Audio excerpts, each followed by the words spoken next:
Ikonini. Episode 184 tukisema like, subscribe, hit the notification button, tell a friend to tell a friend, si ndio? Yeah man. Na leo tuko na msee pia hahitaji any introduction ikikam to this YouTube space. Yeah. Msee mwenyewe ni Padi ni aje? Yo is your boy Padi Wubonn ndani ya jumbani yake Padi chizi la muntu. Leo niko na Mwafrika, angalau niko na melanini mwenzangu. Yeah, josi niwe usi josi lazima tu light you up. Lakini for the first time naona kwa light skin. Yeah, nikiwa karibu na leo mimi nika light skin fulani. Buda dakika haijaisha ushaanza. So buda niaje. Talk to me manze. Niko poa. Pleasure. Hii jina yako hii ya pili, hii Wubonn. Mimi findingi ni hard sana kuipronounce. Inakoga Wubonn. It's Wubonn ama Wubonn vile unataka tu. Cuz one samati inamaanisha Woodborn. Woodborn inamaanisha son of born. Yes. Mwanake born. My dad alikuwa anaitwa Bonaventure Atwenga. So son of Kiruga inamaanisha ni wood. Yes, means yes. son of ama wu. So nikaikata wu and Bonaventure nikaikata born. So it's Wubonn. Ikakuwa Yes, my name is my future and my past. My future is through my son. My son is Damien, nikamwita Padi, so Papa D, and son of Bon. Oh, okay. Na Bon alikuwa Jaganye. Since when word Bon ni mjama wa Siaya, ni mjama wa game. Game. Alikuwa mjama game. Game ndio nini grandmother utoka. Grandmother wa Saidi ya Buddha. Alikuwa nya game. Yeah, game wapi bwana? But alishatoka kwa game. Yeah, game wapi? Game ni kubwa. Game ni kubwa. Mimi unajua mtu ujuaga Saidi ya Budako. Saidi ya mother inakuaga okay, sasa yeye mwenyewe the fact alikuwa home kwetu, siko nataka kujua uko kwingine nini. Kwa tu nasikia nya game inaishia hapo. Siko nataka kujua. Jina ni Mwafrika, lazima ujue kila mahali. Lazima ujue side zote. Niko nafaa kujua. So game yenyewe ushafikaga ukaiona? I've been there kila wakati bwana. Yeah. Yes. Oh, okay. Yes, I'm a gamer. Yeah. You go game. Cuz mimi nakuaga mse wa place inaitwa Nyakach. Unajua Nyakach? Yeah, the land of Omieri. The land of Omieri. Omieri. Wanaume wazuri lakini wasichana wa Nyakach. Wasema ni viatu? Sio viatu, wazuri. Lakini kitabia. Ushai kwa naka Nyakach fulani? Wa area gani? Nyakachists. TMI, too much info lakini nimetembea. Okay. Kwa sasa hii Nyakach yetu waga interesting jua kitu moja.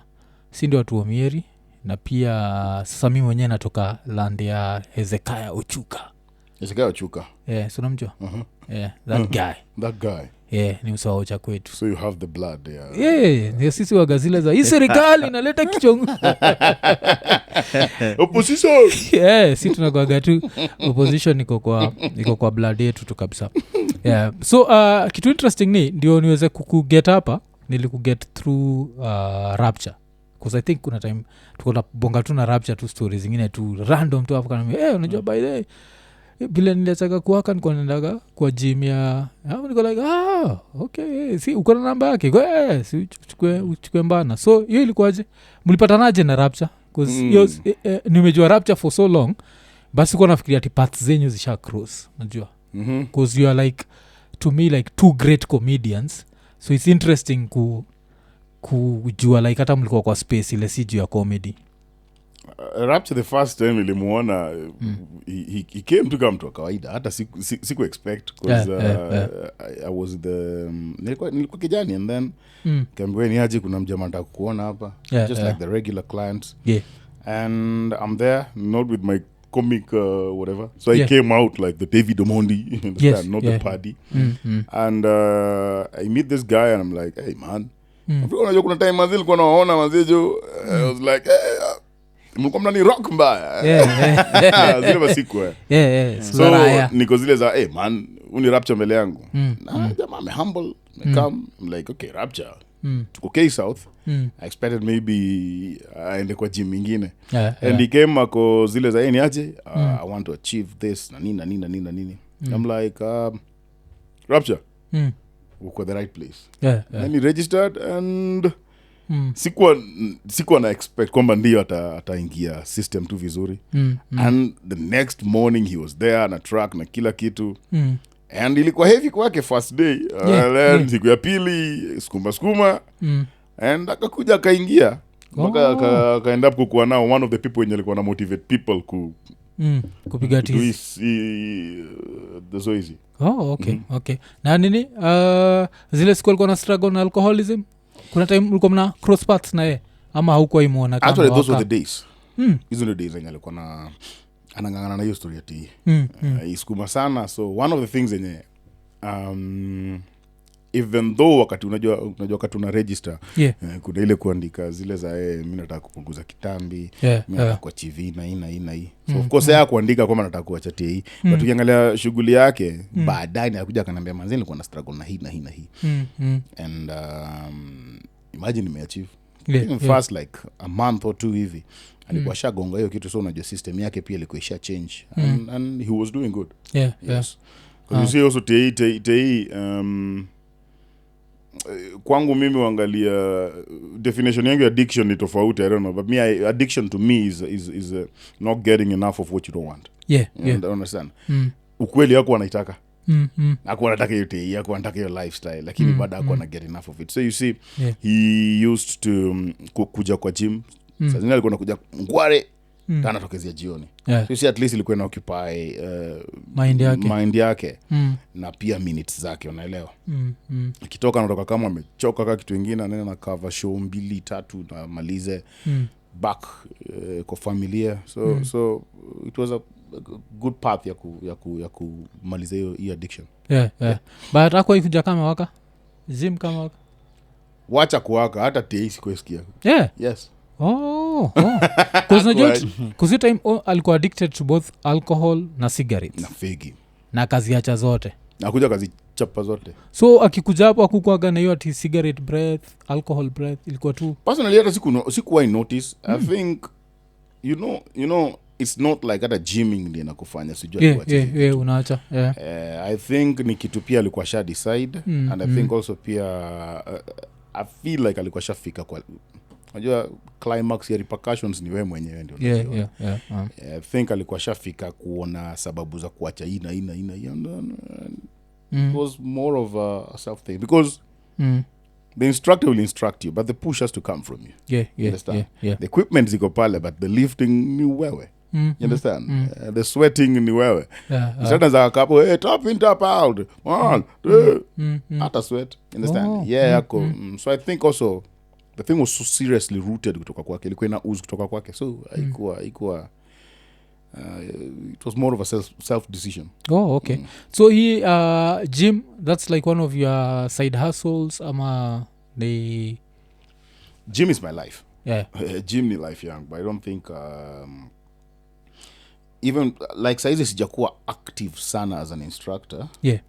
But I still have the fitness thing kwa akili yangu. Not that I instruct watu but on a personal level.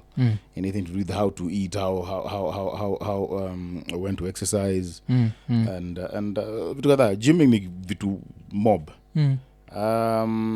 But imenisaidia sana kufika where I am. Not hata kimfuko peke yake but psychologically you cannot just do this comedy kama manze hauko set kiakili kimwili na vitu kama hizo. So gym is my life. Okay. It is my life. Naweza hata kujua nyupataje hiyo balance by nyinyi naweza sema wewe na calligraph unaona mna kuaga like with that gym thing na bado mna balance na career na unajua hii career yetu ya whatever it's hard. Like it takes so much of your time that for you to still have time to go to the gym, like your discipline umeitoa wapi wewe? It depends. Kama mimi foundation yangu ya gym ilianza na from health issues. Yes. Mimi nimekuwa mgonjwa kwanza nikiwa mtoi. First of all nilizaliwa kwa Highland. In Kisii uko nilizaliwa. My dad alikuwa mtu wa serikali kuhama. So hizo kuchange environment. Nilikuwa wale watu hiyo gonjeka. Embu pia is another island huko nilikuwa admitted zaidi ya karibu mara 10 kwa the Embu hospital, Kisii itself, Kisumu. So hizi malaria na gonjo. So I was just kijana muika. And then pia mimi ndio last born. And as the last born unajua pia unakuwa pampered. Kijana. Jina yangu ya kwanza ni daddy. So daddy means baba ya my dad. My dad aliniacha nikiwa class 7. I was young. And you can imagine that guy mwenye ako pampered now sasa naachwa hivyo. So bado nilikuwa mgonjwa. Everyone knew kwamba this is the next guy pia kuenda. But I remember one of my teachers in Siaya. Siaya Township. I was in class 7. Mr. Kelo, Mr. Molo aliniingiza kwa mambo za drama na sports. Aliniambia try kufanya hizi whatever, kumsop sana. And immediately nilianza kurealize hiyo story ya kusweat na kurudi back home kama uko na injury hapo ndo nilianza koma. So you know, it's not, I can't even call it gymming. I'll call it exercising. Exercise is just about you kutumia tu energy yako. Yes. So hapo tu ndo niliget. But now when you bring it to Papa John's Kali, you know, yake pia anaibring kwa showbiz. Yes. Yako comfortable, anaweza ka flex na mic na whatever. But yangu ni tofauti. So the yangu sijui nisemeaje. Yangu iko ni life yangu. Yake unaweza pata labda ni showbiz kwa sababu yeye lazima pia aonekane like the beast. Au wengine mara kutoka, unaelewa? Yes. Yangu yangu has too little to do with the kuflex. In fact, if I have a bigger body and I'm doing a comedy, nitataka mtu mdogo kabisa kadogo ndio kaniangaisha. So it makes sense hivyo kwamba yangu on the comic nguvu yangu istahili kunisaidia. Yes, that's the thing. Alafu nini hii history ya Buddha na mother nishachiki mention mara kadhaa. So mother ndiye aligo first mother yangu nilituacha mapema. So ilikuwa nini ilimua mother? My mom aligonjeka for so long. By the time I was in class 4 my mom alikuwa shanza kukuwa na ailment na ilimsumbua sana. So that is 1996 ndio sasa alikuja katuacha. Which month? January. January. Because me nasema 9 months later ndio niko na lose Buddha ni 96 October 9th. Mami alikufa like tarehe 2 January. Yani mlianza mwaka tuna tap and then tarehe 2 tap mother gone. Yes. And then sasa 3 years baadaye 1999 we had to shift from Kisii now again tukaenda mpaka Siaya and hapo sasa ndio tena we lost my dad. 3 years of struggle, unamuona mzae anangangana anajaribu kudidi, but there's this thing to do with loneliness and also pia uko na watoto 4 wenye lazima wa raise and by then you can imagine my dad was already kwa level ya district commissioner. Alikuwa a very senior person. So 3 years 1999 pia kabisa. Yes. Na Buddha nini limua? Buddha, it was my dad alidai akiwa so strong kwa alcohol. Alafu my dad hiyo story nasema kama ya ndugu. My dad was fake, anatoa anaweka ingine hivyo. Yes.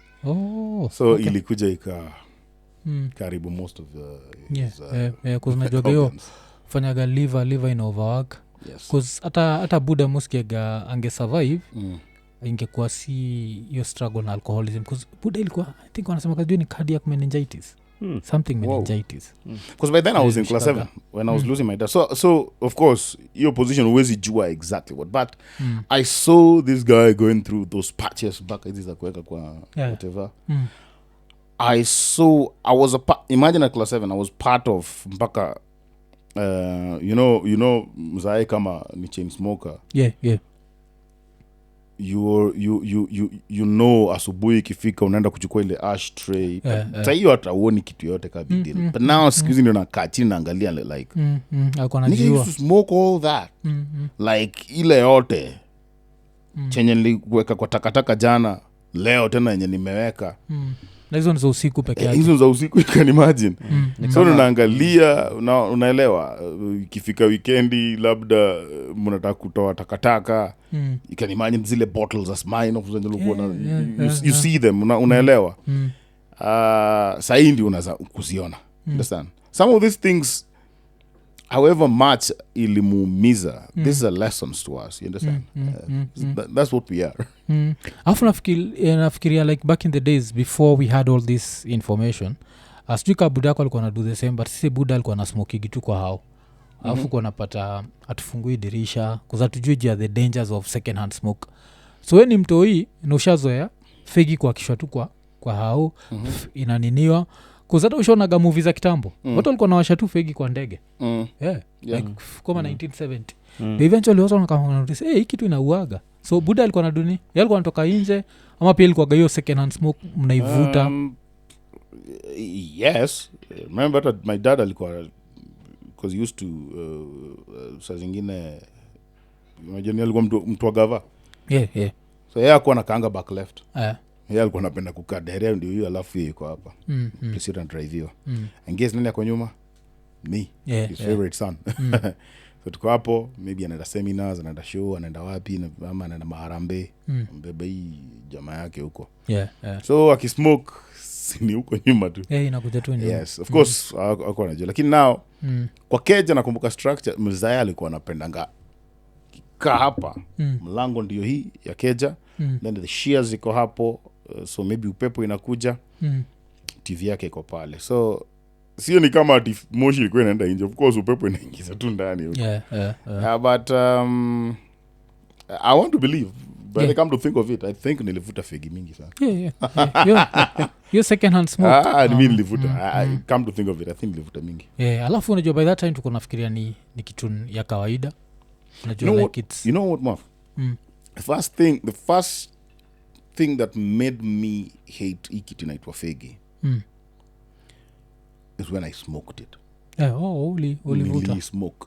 I was in Embu by then. Mzaya alikuwa huko D1 Embu, and unajua ile funny thing ni manze, we don't know ni nini tunafanyia watoto wetu.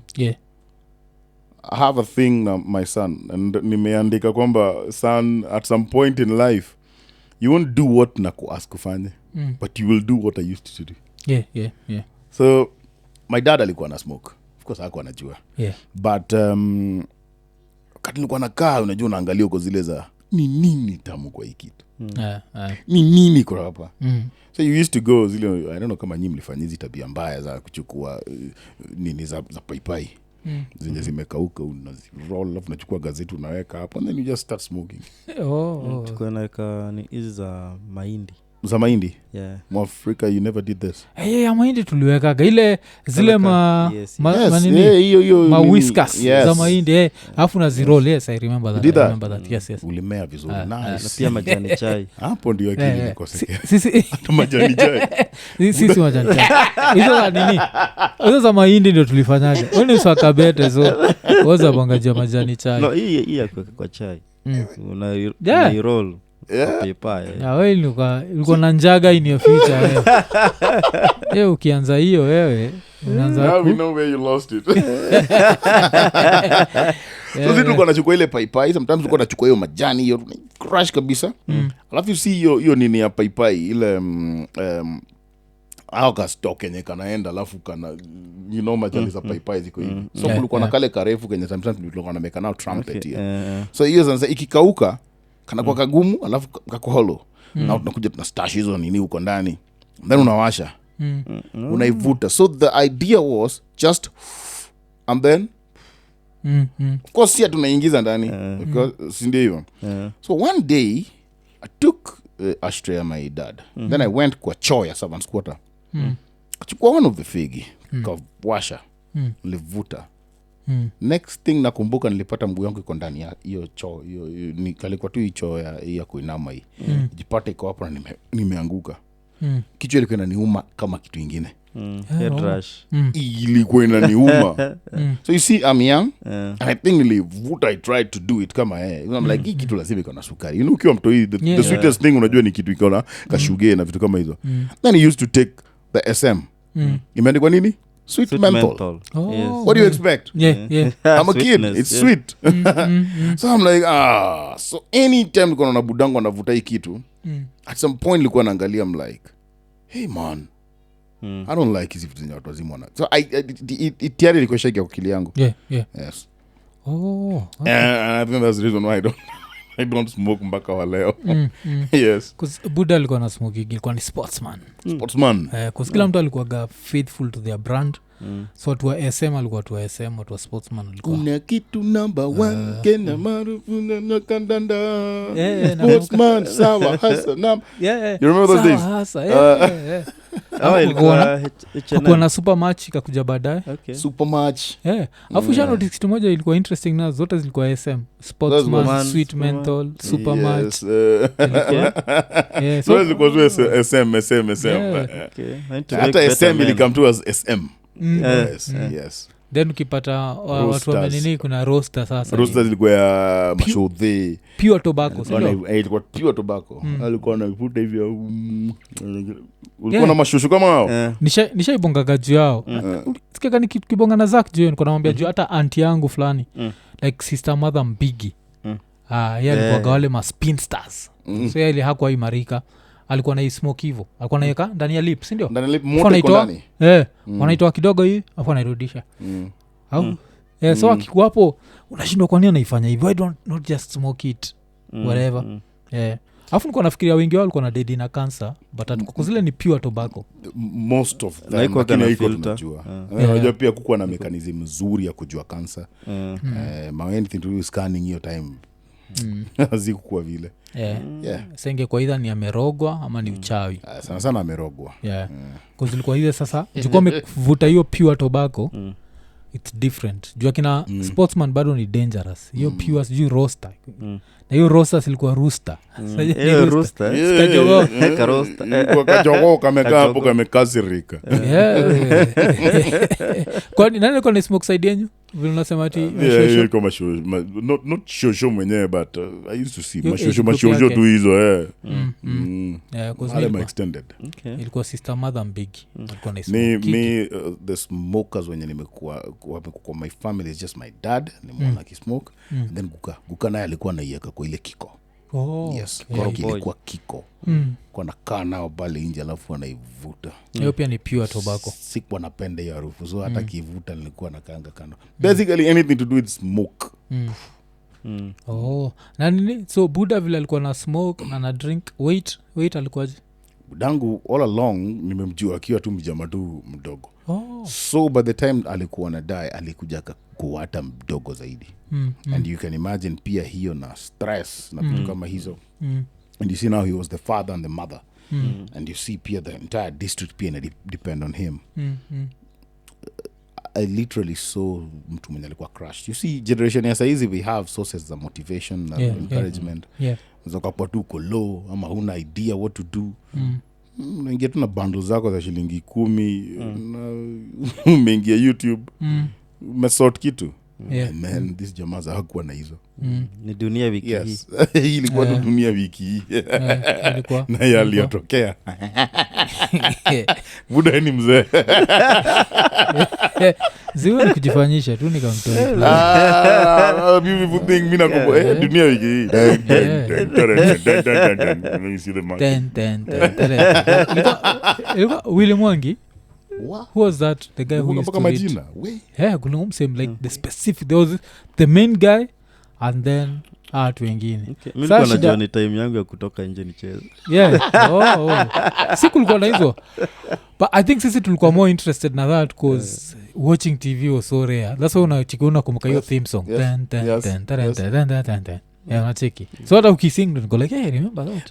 I think I remember most of the songs than after the content. These theme songs out. I remember that those like kina Ramayan, kina Scrava Isaura. Scrava iko nendaje? Yenye kina sauti solo umechukua. You didn't even know. walichukua kwa ngoma gani? I wanna be free. Ba-na-na-na-na. But the extra verse ilikuwa something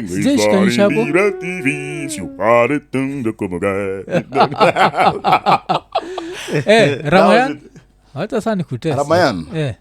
Ramayan ilikuwa ama hata mahabarati. Naikumbuka. Kwa sasa message kumbuka.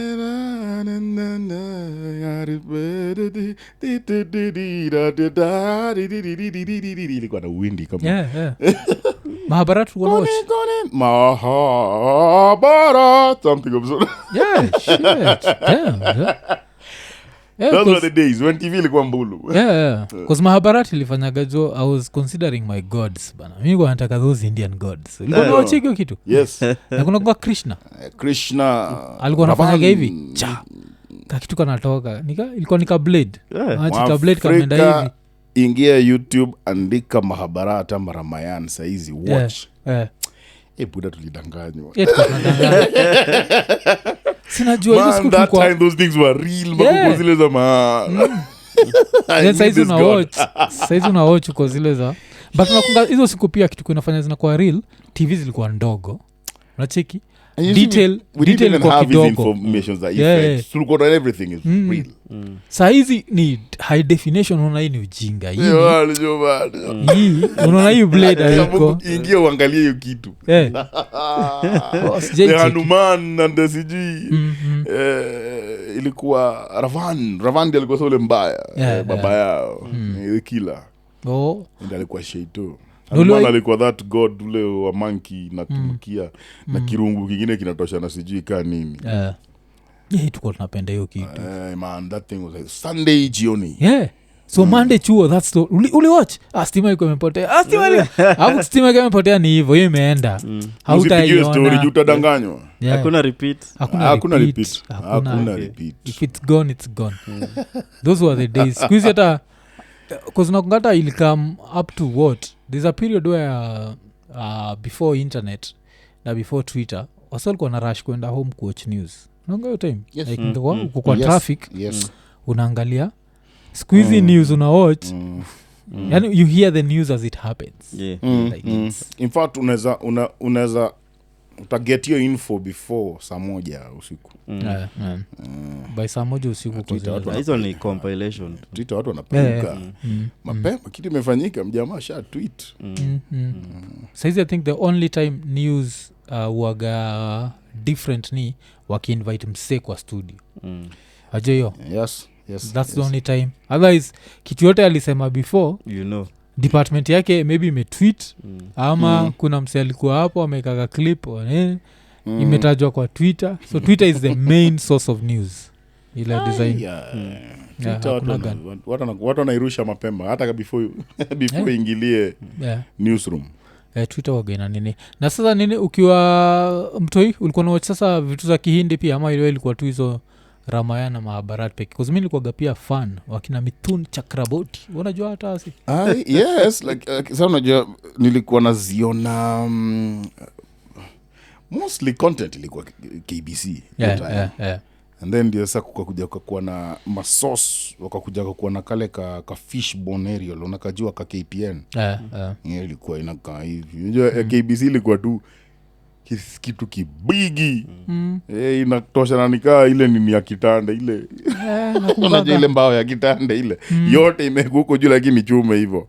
So ndio KTN wakamna kingine kadogo. So I just used to follow hizi manini. The only thing that I had was asa mzaya alikuwa na zile matapes. Kitambo mtu ukitaka kufloss unaenda kwa library ya movies. Ulikuwa na library? Za movies. Za movies. Si atakuwa na VCR jo buda. Buda yako alikuwa DC, mlikuwa na VCR. Sisi ilikuwaga tunaishi kwa nguvu za macho. Ile profesa je. Viumbe dhaifu. Si tulikuwaga. We used to go hivi kumbuka ukienda kuchukua tapes. Uendi na paper bag. Na kuna tape sita lakini umezibeba hivi. Street mzima, counter street unaangalia wase like mnaniona kweli? Unaelewa? beba hivi. So mdango alikuwa na beba hizo zilikuwa more of Arnold Schwarzenegger, Chuck Norris, hizo. Hatuko tunamuita Commando Sasa alikuwa Sylvester Stallone. Asi Commando ni Arnold Schwarzenegger. Rambo. Yes. Tuko tunajuaga hivyo. Kweli. Alafu Van Damme ndo alikuwa Jean-Claude. Chuck Norris. Hao ndo tulikuwa tunawaangalia. Cynthia Rothrock.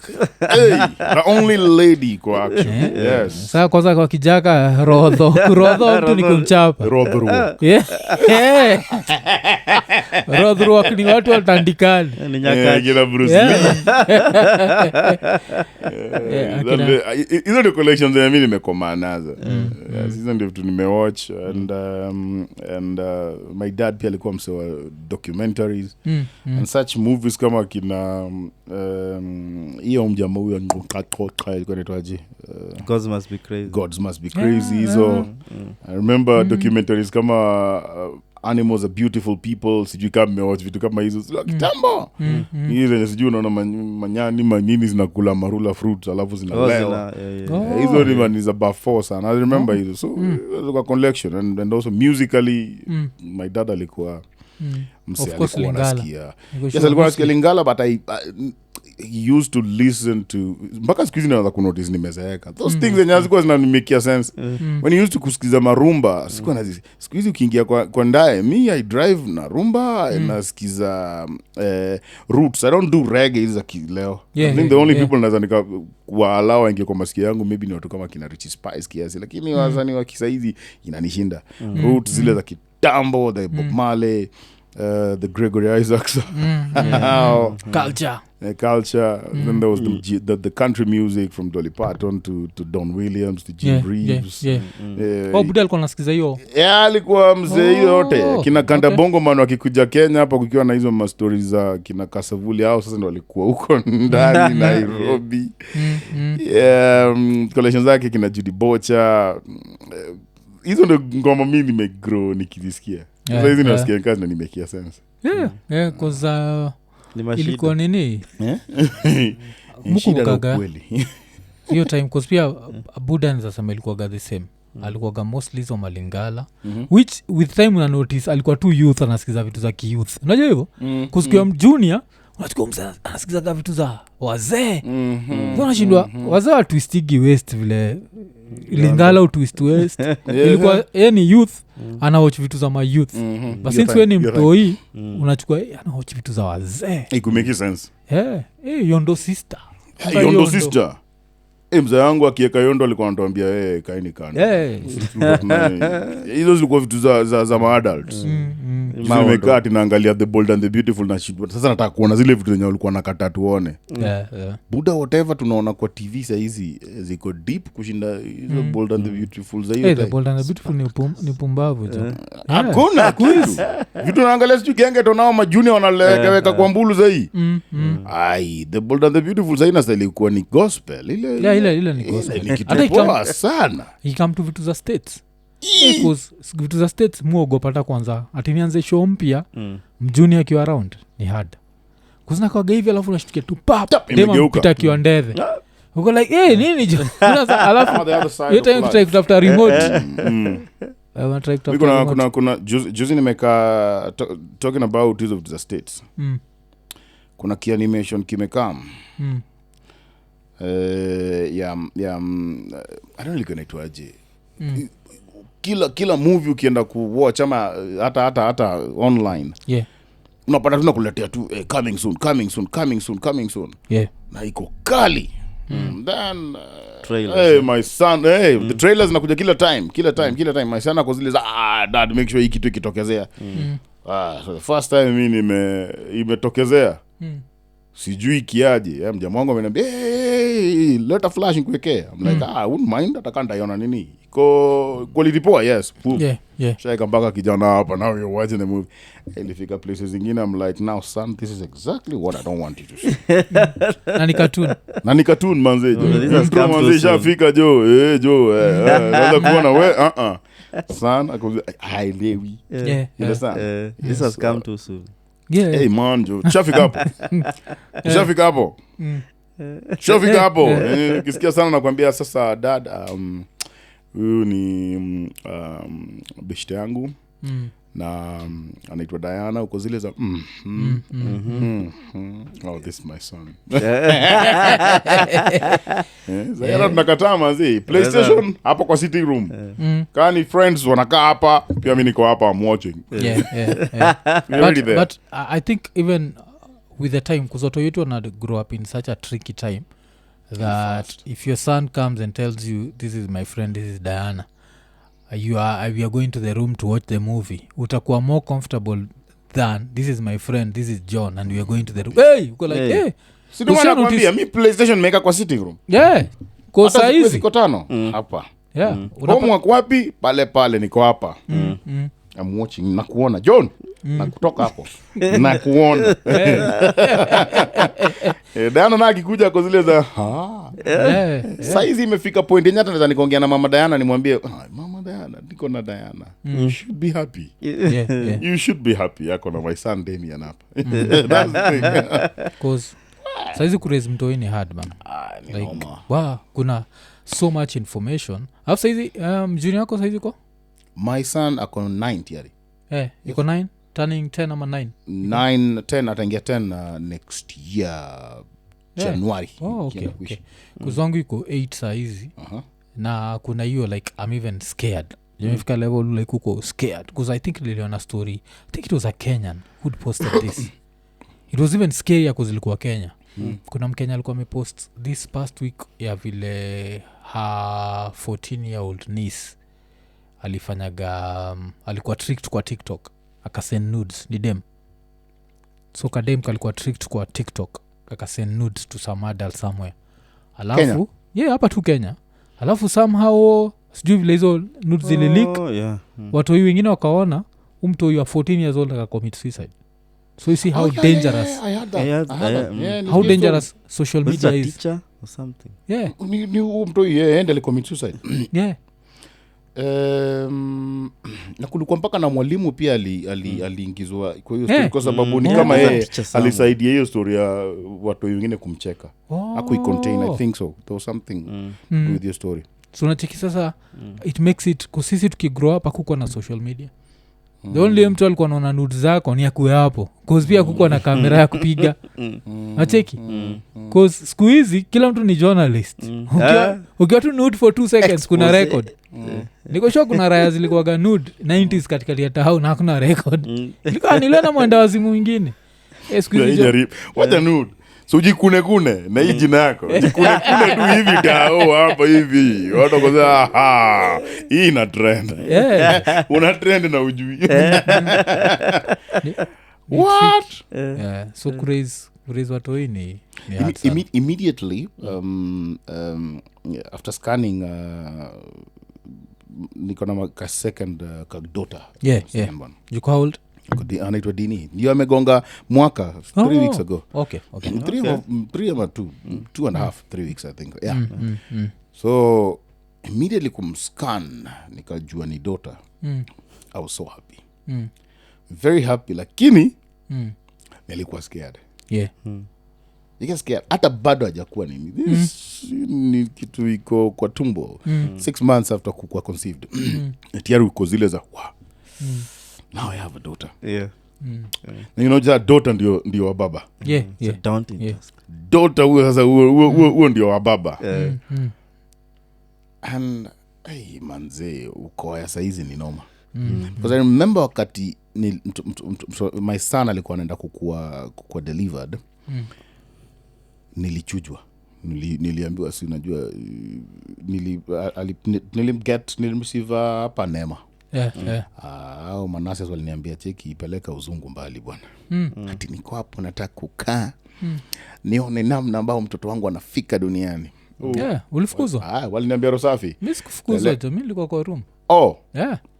Lucky you. Mimi nilikuwa lucky you. Mimi waliniambia lakini I think kwa sababu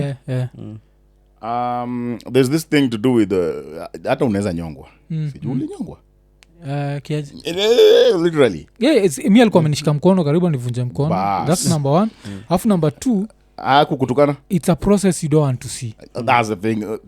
Number 3 matusi pia ziko mwango kunitusi karibu nivunje mkono. Alafu juu ile kitu ni depress ni vile mtu yakitoka hiyo space haiko enough so unawakirarua na makasi. That's the thing. Alafu najiuliza nitarudiaje hapa. Unaambia hiyo the future. Ni kitu inakwama kwa akili. They ripped your Waliambia boss kama wewe ni Mwafrika stick to your roots bana. Wacha uzungu, kaa nje. So mimi nimekaa nje wakaniambia toka hapa. Nikatoka nikaenda nje gate, watchman akaniambia toka hapa. Nasema where do I go? Enda bar. Bar wapi? Lakini nikaenda local. Sasa nimekaa. Na washatuna mabishto wangu wakotuliza man tulia atakuwa poa. Maboys. Kizaazani kapigiwa simu. Kamefika. Nikaboy kweli ni boy. Nikaambia watu ni boy. Nilipigwa mangumi kama kitu kingine. Pidu unasema nini? Hii maisha sasa hivi unaleta mwanaume. Ile mwanaume yani wewe uone shida za mwanaume. Unalipiga mabara unaletaje? Umefurahi. Umeleta mtu kwa shida. Mdemu ndio akona future sasa hivi. Mi still naonaga ile kulwa ngumi. Boy ni rahisi kushida. Tuko tuna have discussion na Njugush. Kwako? Tuko na have discussion na Njugush niko namwambia the same.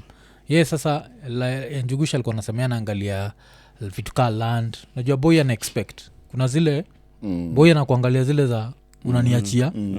But unajua daughter anaweza jipanga.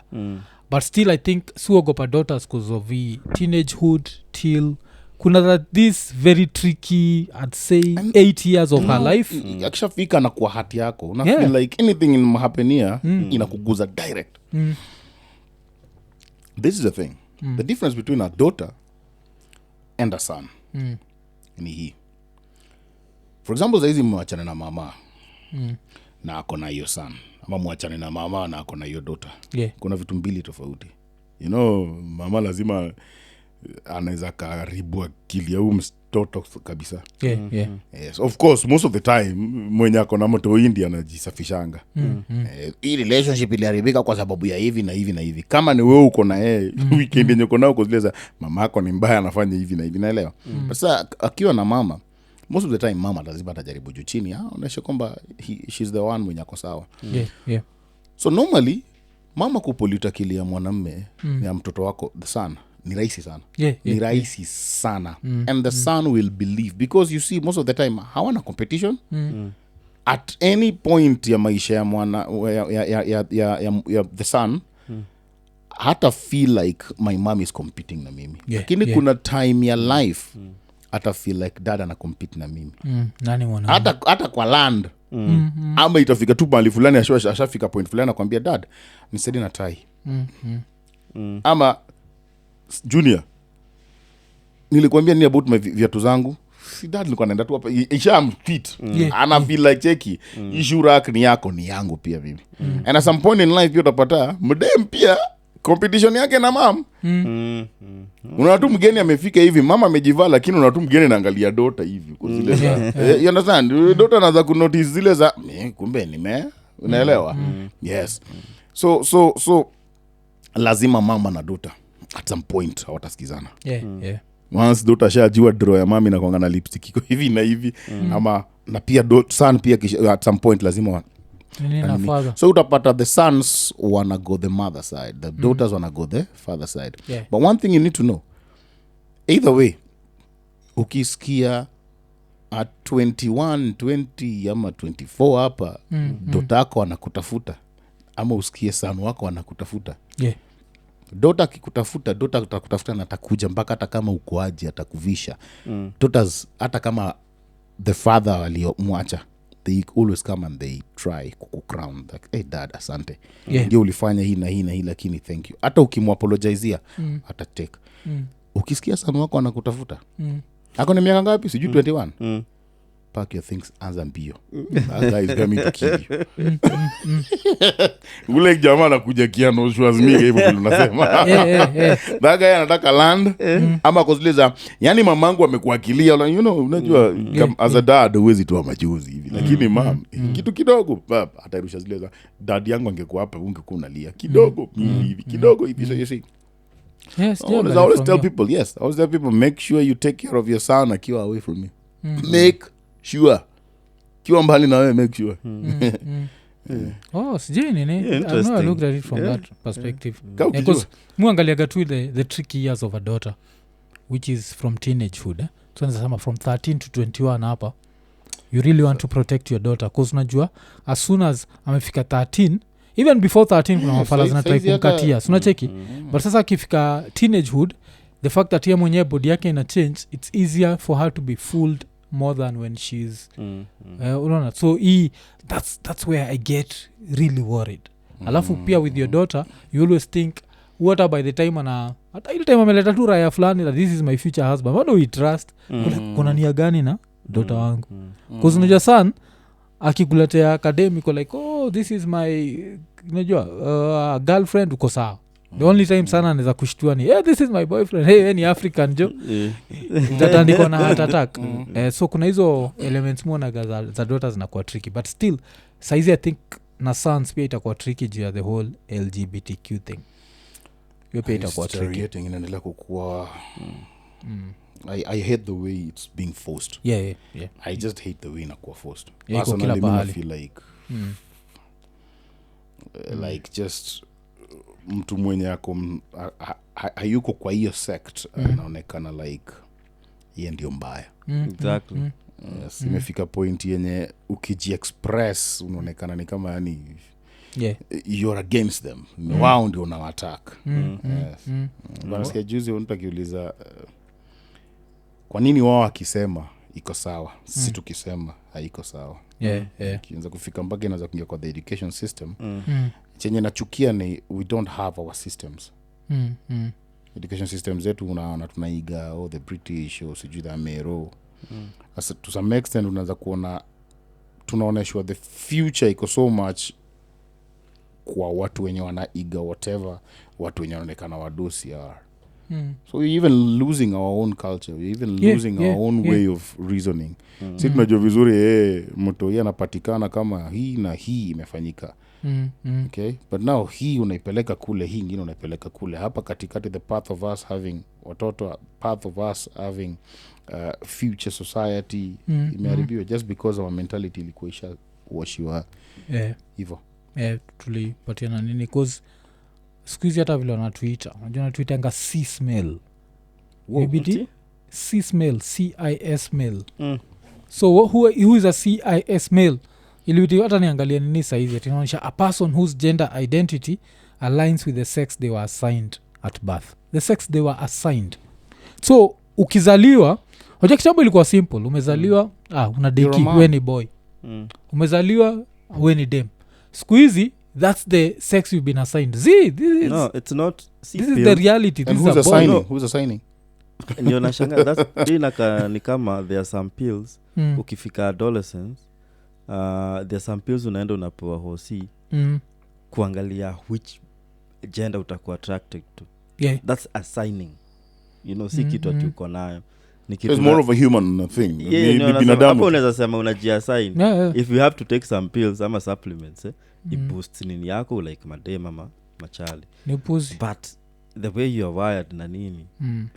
But this whole thing, let me tell you one thing. Let me tell you one thing. Sinwa cismel. This whole thing it has nothing to do with at a sex or gender makila. It has everything to do with the mentality. You know, where your mind iko placed, you will always give results za kitu kama hiyo. See, like now the single mothers. If you have a kasan and all he sees is the woman side of life, akili yetu ina develop na environment. Kuna mtu mwenye anaitwa the monkey boy. I don't know kama ushaiona hiyo story. Monkey boy mwenye alienda Uganda, not alienda Uganda but mamake alienda kwa kichaka, and then baboons zikatokezea zikashtua madhake na alikuwa amemfunga madhake, akatoka mbio, mtu yeye akadunda chini. So they all went na wakabari trunk ya banana wakijua mtoto alishakufa, wakamzika. So this boy aligrow on the monkeys. So lucky alikuwa point ya kutambaa. So these monkeys zilikuwa zikikula mandizi, zinaangusha chini, hizo ndio boy anakula. You understand? Anapik na anakula. So basically these monkeys zilimfeed. Na leo alikuwa ameshafika point yenye hata anaweza kaacha kunyonya mamake, okay? So alikuwa tunatamba, bali monkeys zinaenda hivyo. This guy sijui aliokota huu boy kama ashafika like I don't know alikuwa shafika 7 years. Yaani amekotoa kizunguka na the troops. Ulikuwa unasikia wanasema zile za kuna mtu yameonekana anaruka mpaka kwa hizo manini mamiti. So mpaka saizi vile tunaongea huyo boy even verbally ama nini zake words zake haja develop kwa akili yake how to talk normal. That thing, whatever kuna stages zenye mtoi akipita hawezi. Ushaona wale watu wenye ni matamuchi, ameenda mpaka akakaa Harvard University 7 years na amerudi saizi ni minister, akakuja akakuwa governor akakuwa, lakini bado anaongea unasikia tu matamushi, hata ufanye nini SH iko kwa dictionary yake ni unaelewa. Ni venye tu aligrow kind of so you see even saizi kuna environment yenye tunapatia watu hii akishaona hajawahi ona the man side of life, anaona tu the female side. Most of these guys hata ukiangalia most of them ukiangalia wako so much on the she side. Na utapata pia wale wenye pia wanajiweka manly sana, unaanza kuona wako so much kwa kama saa hizi sports zimekuwa retire ya madem wenye wanajiona kwamba ni machali. Sports imekuwa huko sana. Sports ilikuwa associated hivi za kuswear za kusukuma. Unajua dem sana walikuwa kama gatherers, PK na vitu kama hizo. Men ndio walikuwa wanaenda zile vitu heavy. The more pia tunaendelea kusukuma our life and our mind huko. More just mentality yetu inaendelea kukua hivyo. Tuna choose the white way sana. Alafu niko naona kwani Kiraito alikufanyia nini? Sikia ulienda Harvard ukarudi kakuwa governor. Yake ni ya nini? Pia kuna matamuchi. Matamuchi. That's the thing. That's the thing. If you didn't go, nika mimi ni face blind. Face blind namaanisha naweza kutana na wewe leo for the first time and ukisha change nguo saizi tukutana na wewe pale tao kama umevaa kofia unisalimia ni aje Padi, I'm like poa, I don't know yes. Ni kwa sababu mi siku nyonya maziwa ya mama ile sana ati mpaka ile kulock na I didn't develop that. Okay. Yes, it happens. Ile kudevelop mpaka kushika sura hivyo na hivi. So anytime nimetana I'm like sikujui. I know mama it happens. Huwa iko hivyo. So most of the people when you face blind pia wako na hiyo. Mimi mkono mkono natengeneza nao vitu sana. So I did hata si kuangalia watu ile kwa macho sana. So I didn't hiyo stage nikani nilipita. However hard I try to develop. Mpaka nifanye kitu na we mara kadhaa ndio na get sura yako. I'm one person leo ukinyoa sikujui. Muteseka. So ni kitu iko. So be careful especially the way mtoto. These things yenye mnaona mtoto na miss hapa. Be careful nazo. Yo si tricky na dem. Umeenda hivi amevua nguo kwa like who are you? It depends because sasa unajua as much as he gets sura kuna vitu na get. Kuna sauti na get. Sometimes na shika mtu na dreadlocks na umesikia tukimwambia kama hata kivaa kofia kitu. Kuna time niko na client.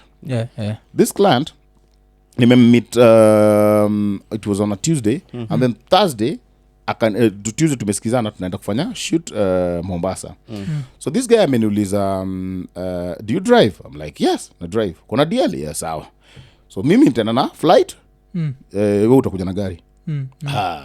Boss Prophet Uhura nimechukua gari na tulikuwa pia na watu wengine pia kaambia sasa si tunaenda coast. Kufika coast patiwa direction kuja kwa hoteli fulani hivi na hivi kufika man nimechoka. nimechoka. I don't know nilikuwa nimefanya the whole night ama nini. Si drive. Nilikuwa na feel nimechoka plus driving. So nimefika kwa hoteli. Kufika nikakutana na watchman akaniambia aje kama unataka kupark wacha nikuoneshe pale utapark. So si amefungua gate, mimi nikaingia nikakaa kando hapa. So this guy anakuja amevalia short na vest ako zile za kama uweke na hapa. I'm like man achana mimi bana. Mzee ameinsist weka gari hapa. Wewe uchi anakuambia nini? Mimi nakwambia weke gari hapa. I'm like achana mimi acha nikapandisha mpaka kio juu. So watchman comes ako zile za ama unaona tuweke wapi? Jamaa kaambia mwambie aweke gari hapa. Nikaeka kuweka kaambia uchi ambia mtu tafadhali achana mimi nimechoka. Haya kafungua boot anza kutoa mizigo. This guy comes ameshashikilia bro tafadhali nipeleke pole. Do you know this is the guy, this is the huyu ndio client. No reason umeenda The guy who took a flight. Na this guy nimeachana naye asubuhi akinipatia gari ya kuenda coast. Ameniambia chukua gari ndio hii. Akapaka mpaka vitu zake. Man namslap mpaka mkono toa mkono kwa luggage zake. Boss achana na hizi vitu. Msea kaangalia kwa zile za sijui na deal na nani. Nikabeba na vitu. Nionyeshe ni wapi. Wachaka nionyesha. Kuingia ndio msee pia ameingia kwa room ako zile za so Padi. I'm like bro bako unanijua jina. Shit. Chukua simu. Namwambia ni aje? Na wanao msee ndio anashika simu. That's how intense it is. Yeah. Fuck. Yes. So sasa inabidi acha nipige picha nikumbuke. Naweza nikapiga picha lakini ukigeuza nguo. It has happened to me na a lot of my clients. Clients wengine wananika mjamaa na ringa. Basa usha explainia like umse mlimalizaje hiyo tension alikamkulanaje huko na kuwa rude. Nilimwambia man akiaisu. Baka nilitoa like 1,000 apologies. Like Bobby manze. Ni wewe. Sura. It's like hey man ni mimi kwani? Like what? So I had to explain to him. Like, man siko baya. Niko na shida. So yeye alielewa zile za au jamaa anapata na watu wengi. I'm like kwanza umevalia short. So sije pia miguu zilikuwa konda. Mimi niko namuona na suti. Sasa umevalia short hapa na nini. Mimi naona tu ni beach boy fulani. And then you know the mentality ya bara. Ukiona watu wa beach boy yao chungana nao. Wanaweza kuingia hata drugs ama wanaweza kaiba vitu zako. So niko kali hizo za mdosi. Nataka kuniharibia hapa. So that's it. Wow. It happens. Face blind ni condition. In fact, ingia kwa mtandao angalia tu face blind ni kitu iko. Sijua hivyo cause I didn't know it. Nilijua like maybe like I don't know 7-10 years ago huko nilijuanga hiyo story. Okay. Anachikia hapa face blind meaning. Face blind iko. Na in fact unatoka na intense kunishinda. Intense. It's a brain condition where you can't recognize faces or facial expressions. What the fuck? Sasa yangu maybe the expressions I can. Tunaweza tukatoka hapa sasa hizi tunashuka tu downstairs hivi umegeuza. Huyu mjamaa unamkumbuka until aongee. So mimi kushika sauti na shika haraka sana. Structures na vitu kama hizo nashika. Mimi clients wangu nilikuwa nakutana nao tao. So normally I have a thing na kuita watu na nicknames zao. Yes, it's a thing yenye nilitopia kwa my dad. Mostly kani kuna bon naye sita kuita jina yenye watoto na kuita. I find myself tu ni hivyo. Unaweza kulevel down. So, kuna mjama tu I have a friend of mine kila mtu anamuita msanii Roba anamuita dog style hivyo ndo namuita. Usiniulize ni kwa nini sio vivi.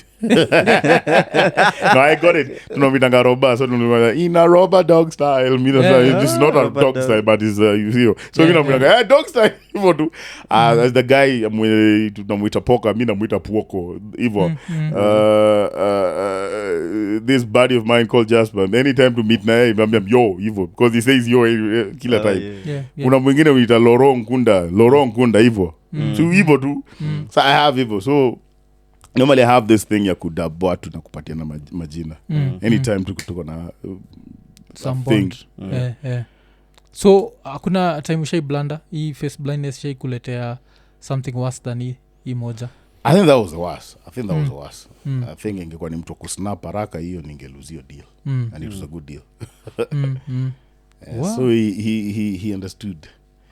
but clients sana watu wengine wanananganika au mjama so like nikiwa high school watu walikuwa wananitanga Dio because David Omondi watu walikuwa wameabbreviate Dio so nikisikia mtu wote amenita Dio I'm like sikujui lakini I know you from Ramba Sivo watu wananiita Devi sikujui lakini najua we ni mse wa Sivo kisa tu Devi hivyo Ocha nobody knows Dio nobody knows Devi Daddy mwambie hivyo kila mtu daddy I'm like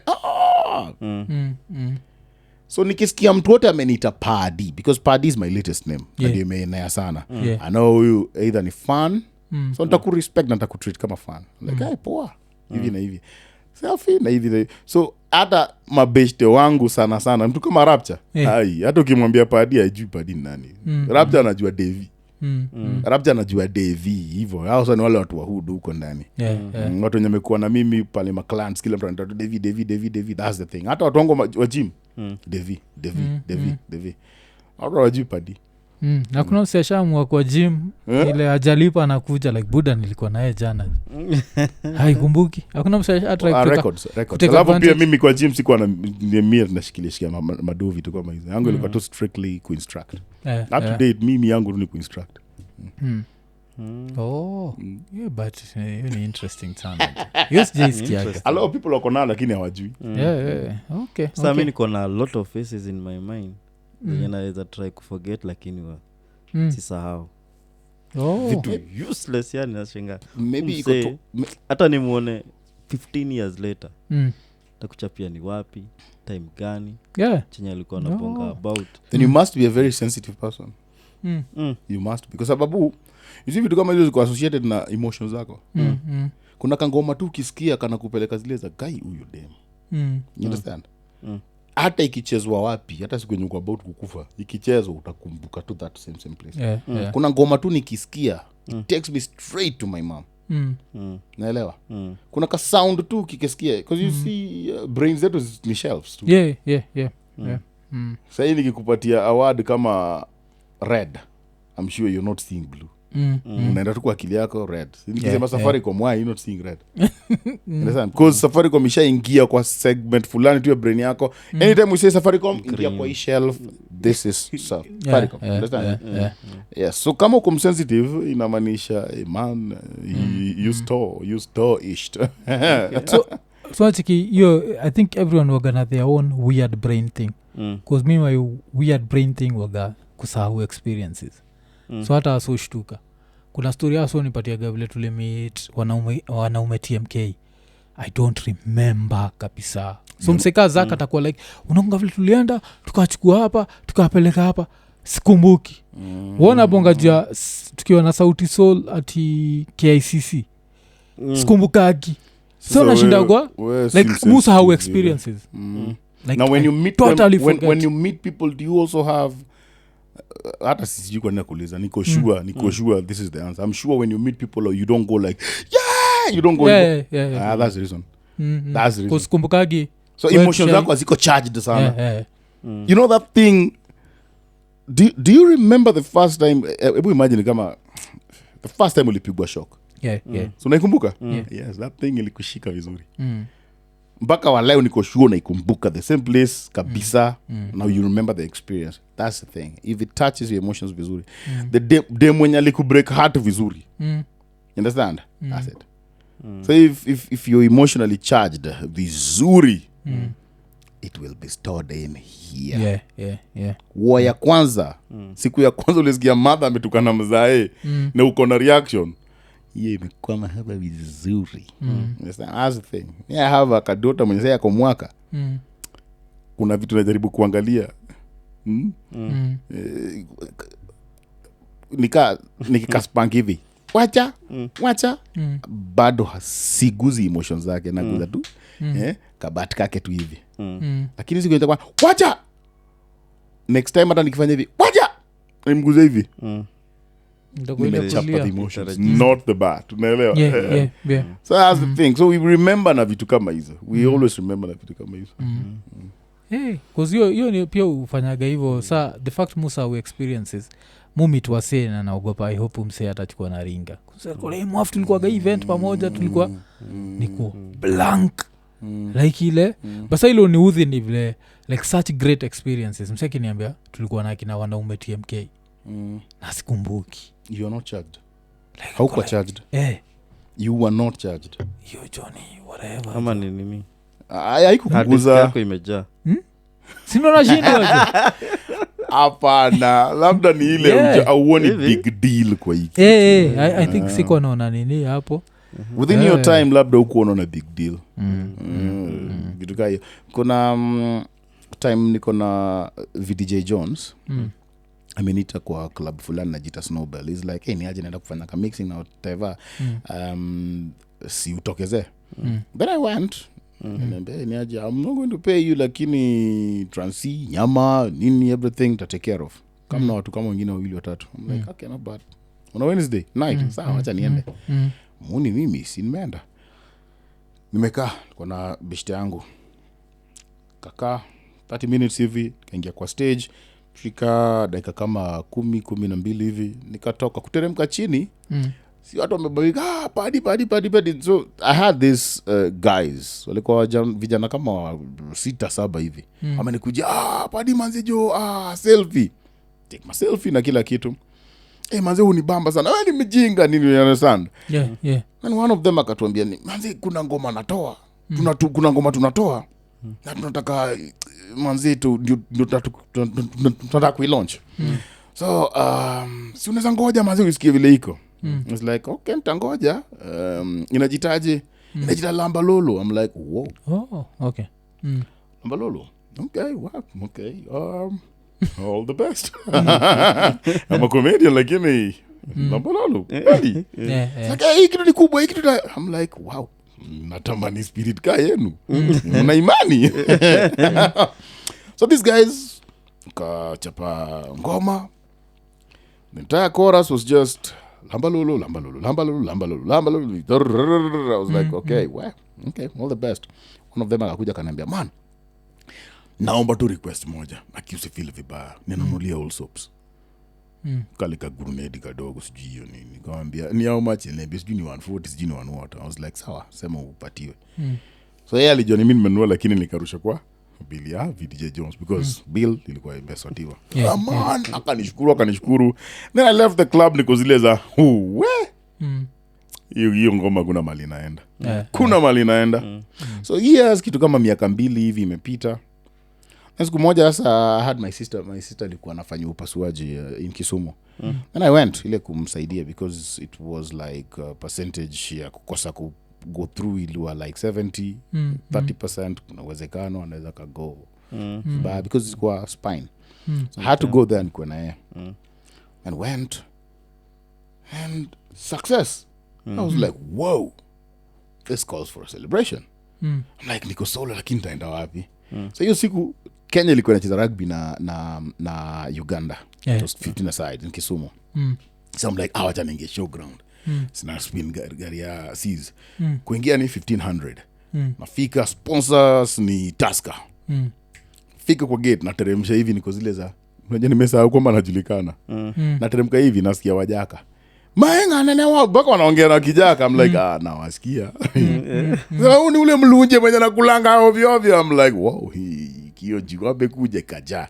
so these organizers wakuja kiangalia wanafikiri labda nabo napigwa ukikuja wanapata ni padi wako zile padi nini unafanya hapa singengeta kule kwa VIP I'm like VIP ya nini no nishalipa rudishiwa pesa mpaka wanataka kunibrand I'm like hey mwezi ni brand manzi sema no padi please ingia huko tushaingia ambia man hata tumekubali kukupatia kitu manzi kaa hapo kwa VIP na perform kaambia calligraph kulikuwa nao vijana wanajiita ethics kulikuwa na wasanii kadhaa ambia padi make sure umepanda I'm like what man you sure ameregea matasa ya kila kitu nyama so kizaza calligraph akaingia tukagoteana nini tukapiga ma story kizaza ethics wameingia these guys wamekuja mpaka the rolling mpaka man padi I'm like okay these are the guys Lamba Lolo this guy alinikumbusha about that car also bro that thing was emotional sikumbuki faces but I was like whoa Whoa. Bro, mind what you're doing. Yeah. Be careful kwa kila step. Manze point yako ya kuonesha na madharau ama kitu kama hiyo. These guys mpaka they can afford kuniambia man Padi tukufanyie mimi. I'm like, wow. You understand? That was the thing. In reference to that question, I mess up. But yo kusahau tuko tunabonga juu kusahau experiences. Yes. You see walikuwa sema yake wanaume. Yes. That thing vile lini thrill ndio ikanifanya pia nikumbuke, na pia wao vile ilikuwa miwa thrill ndio iliwafanya pia wakumbuke. That was a big deal. I think the Lambalolo thing was the big deal kwangu. I was like, whoa. But now nikaisa press na at least try. You never know. It was like almost 2 years. These guys are wamekuwa the big thing. You remember when anything ya Gengeton inye iko imeandikwa tu packaging ilikuwa inagonga 2 million views within a day. Those days. Ndio walifanya pia packaging. Yes, ni horrende tu. Ilikuwa kina everyone had that. Yes, it was like ethics. Hiyo ni nini sana jo. Memory. Memory waga ni interesting sana. Alafu pia brain, like the human brain waga such an interesting machine or whatever it is. Cause hata sushinda tukibonga juu ya phobias. Kwa sasa mimi shida yangu waga hiyo moja, musahau. Alafu spendagi kuwa in high places cause brain yangu vile work ni different na also maga like the human brain inakuwa different design. High places niko na an irrational fear of heights. Irrational. Literally high. Yes. So ukiniambia tuende juu ya KICC nitakuuliza tunaenda kudu. Cause shida yangu mtu wa kawaida kiwa KICC umwambia simame kwa edge atogopa anaweza sukumwa. Mimi nitogopa naweza ruka. Kuna kuwaga na waseka hao. Wale si ogopa heights cause we are afraid of hurting ourselves. Kuna wasi wanaogopa heights cause they are afraid of being hurt by others. So mi na fall kwa you're afraid of hurting yourself. So nachukia heights. Like nakuwaga pahali niko like sitaki kwa hapa. Wacha tu niende ningoje huko chini jo. Slay Queen, do you find Slay Queen sexy or irritating? Slay Queens girls. Slay Queens. I come to vagina, mi sijanigi jo. I love vagina. So me the only thing do you find them sexy ama sometimes because they bang and just go. Ina depend ka ni dem ameni attract ni msupu na nini find attractive. But now depending on the behavior. Akiwa ni dem too hyper, too outgoing, na vile neza ni put off. Najua ilikuwa like very accessible to everyone. Neza ni put off. Me another thing ile uniput off ile haiputigi off waseni too many tattoos. Nikipata gadema na matatu kibao naonaga nika it's too masculine. Mufa in tattoos kiwa too masculine. Lakini pata dem chapo hapa hii odero alafu hapa. Gazla tempia na gazo. Ana gazo ina depend the same thing. Like if it's too much it's a put off. If it's just enough ile I can't even detect ni sawa. Like ama yuko tipsy but she's still aware of where she is. Kusanjo kuna leo madem kunywa kama juzi tulikuwa na noka tukiwa pale masaid za Nairobi West. Kuna madem walikuwa wamewaka sijui mbona wanatapika. Wengine wamewaka wanahaju pale wako unajua neza repiwa neza. Makegrejo, makeg. Yeah. Ona ni keg? Makegre. Diambo yao. Acheki hiyo. So me depend like I don't care kusuna demo itago Slay Queen and she's just called a Slay Queen because she can dress and she has confidence. I have no problem with that. But I'm not talking about just banging. I'm talking about can you put up with them? Unaweza nae kwa room hata kitu kama hata 4 days tu mnakaa tu mnajibamba tu. Kaa at some point utakuwa uchi, yes. Weakness yangu aga hiyo. Like hiyo kile mademo amebeba. So saizi of course ni reason why nimekuuliza hiyo sababu I think maybe anything exaggerated inaweza kubo. Even height. Unajua kuna watu wenye tu anything. Unapata safari ya mbali na ama flight guy not ship ama kitu kama hiyo. Kitu yote yenye mmekaa tu hivyo. Because ship yanaweza lose mind yangu 30 days kwa sea. Kuna watu wako hivyo.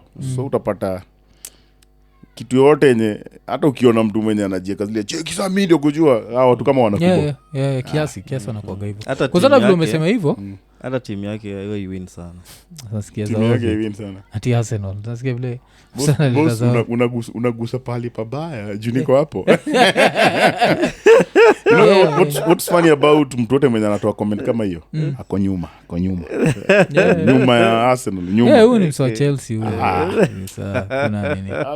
But vile umeisema sasa ndio nimenotice. Hata music yake yes. Majuzi tuko tunabonga na kuna best yetu fulani itagwa Mobek. You work for organization it the Diaspora Youth Caucus. Iko based in the US. So tuko tunabonga na yeye na namwambia vile nikitaka come States nataka kutumia Qatar Airlines. Akanitoa kwa nataka kutumia Qatar. Nikamwambia juu KQ paka huko si 14 hours flight na mimi spendi kuwa in one space for 14 hours. I feel funny. That's why sijaienda Australia na most probably maybe sitaienda Australia. Afu msaka niambia like Buddha ukienda Qatar ni was kuzitachapa 5 hours to Qatar ama 4 hours alafu 15 hours from Qatar to New York. Sikuwa najua jo. Qatar isaidi. As soon as nilisikia hivyo niko like hapo hiyo staki jo. Hata tukichapa hii 14 hours. Lakini tafilikana na cheese jo. 14 hours tu niko tu space moja niko like si ati juu ita crash but sijazoea hiyo. Kuzeta hii 8 hour flight muaga inani. Wewe ni mtu wa experience yako naipenda kwa hiyo moment. So you don't stock. Kustock kwako ni ngumu. Kuna watu wenye wanga tu cheki ikitu ndio hii tu isosi hiyo cha kesho pia hizo achana nazo.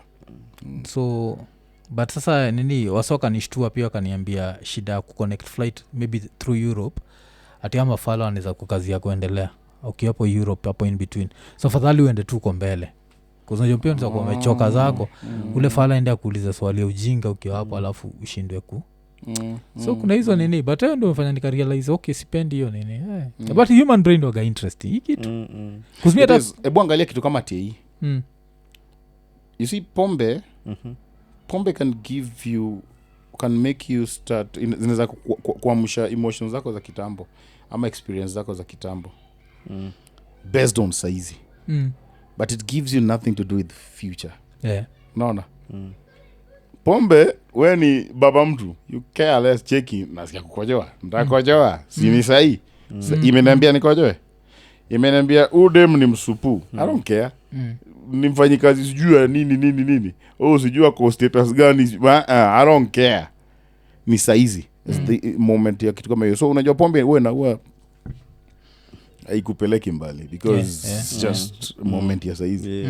So unapata labda wewe uko ni ile state ya saizi. Don't think about. So mtu wote ukizile za cheki I'm here na utaniona kesho I'm hivi mtu mwenye unajua mtu kwa na ego ni kama ni kama vitu hazitaisha. Niko na pesa afikiria about nini ukiwa na ego. So watu kama hao niko sure na kubo. You don't see big deal in big things. Ina depend which big that's the reason why you don't stock memories. Kuna big things. I don't your memories your experiences but I hate it. I normally hate the fact that kuna time tutamit na msee aniambia jua this very perfect experience ama this one time bila nilimuokolea na 1 2 3 and I can't remember. Sasa watu kama nyinyi hata sio kwa baya ukiangalia watu kama nyinyi pressure na vitu kama hizi sijima stress na vitu kama hizi kushika kuna uwezekano high sana. I hope so. Yes, ukweli. Kwanza hiyo nini hii story yako Buddha alifanya huko na smoke but stop from drinking but you drink because umeona niko umejoke jate hii mara kadhaa. I drink. I drink but ni ngumu nipate sasa na drink like ile way. I'm one person ukikuja kwa nyumba yangu hauwezi kosa tei. And ni brands za aina yote like whiskey huwezi kosa beer huwezi kosa wine huwezi kosa nini. And funny thing I wake up and the first thing naona ni tea. Yes, but I don't drink. The last time hata nilikunywa kai weekend sijakunywa. The last time nilikunywa I think was kwa birthday ya mtoto wangu and the match I took was punch. Understand? So si ati sijui ati na kunywa tei vile. And reason why hata niko na hapo normally sijaijipata za ati na kunywa ati niko na stress chapa shots na sijaijipata hiyo na siwezi nikatamani. But one thing that niliwahi kuacquire kutoka mahali ni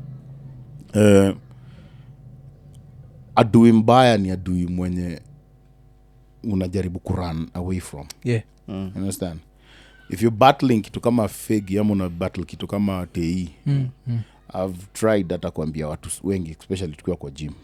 Laki sikuwahi kuongea na hiyo na ndugu. But normally unapata mtu anakuja hapo ni smoker. Ama ni msema TE sana. I'll tell them hautawahi wacha kusmoke ama utawahi acha kunywa TE by kukosa kwenda places zenye iko. This thing is in your mind. Go to that place.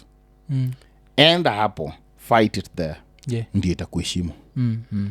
As in, kama naweza nikawacha kukunywa TE kwa sababu haiko, hiyo mimi ni mjinga. Yeah. What if ikikuja? Kuja. You understand? Yes. Go hapo.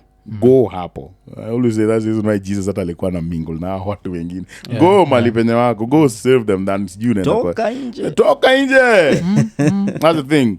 So vite inaangalia ngapo na si big deal. So hata nikikuja kwako sijui unaniambia nini na kuzile unaniambia nini, unaelewa? Ama nikiona mtu anakunywa TE hivi naona kuna kitu na kuna venye na kugauge.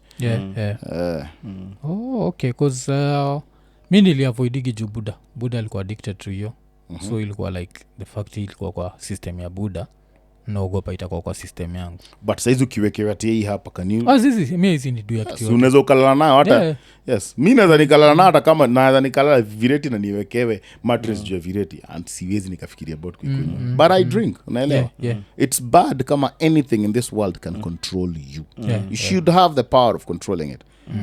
Hata shetani akiingia hapo kwa hii room. Understand? Shetani lakini nitakuwa real na nyinyi. Depend what is he offering. Kana offer wealth. Kana offer wealth nitakuwa lile at what cost? At Kenya being more corrupt na kwa wewe nipatie tu ya jani. Fuck Kenya. Unacheki. So kuna hiyo cause shida ya shetani ni moja. Inakuwaga msame commit sin kidogo na ule commit big wote wanachomeka. So afadhali ni commit big niishi vizuri. Alafu mfika kuna kitu moja niliambiwa wangu juu. Unajua God ndiye alituumba sisi wote. Hiyo siku ya hukumu usishangae tu anasema tu maana jo shaitu achomeke peke yake. Wote ni watu wangu.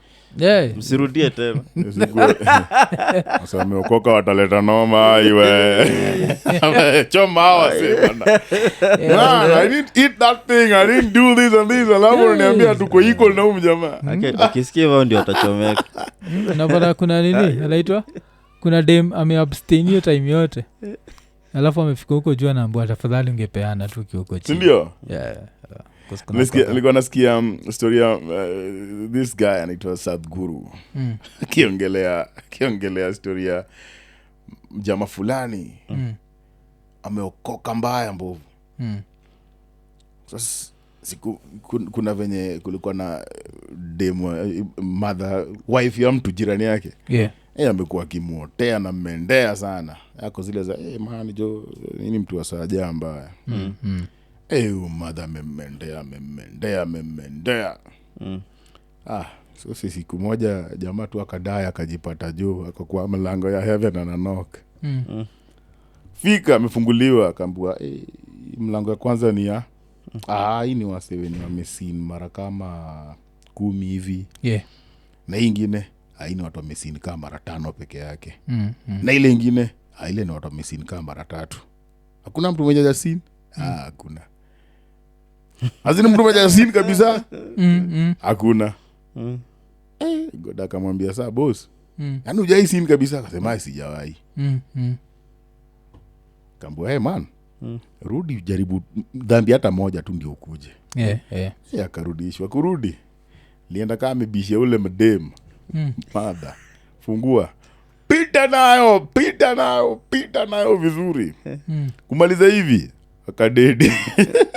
No hata before dedi. Mada alimwambia kitu moja. Alimwambia man, umeansa prayer yenye nimekuwa nikiomba. Azin kama umenifanyia kitu yani nimekuwa nikiomba Mungu tu nipate. So all in all unajua baadaye sasa amebaki hapo kwa zile zamani. Sasa nimefanya dhambi ama sijafanya dhambi.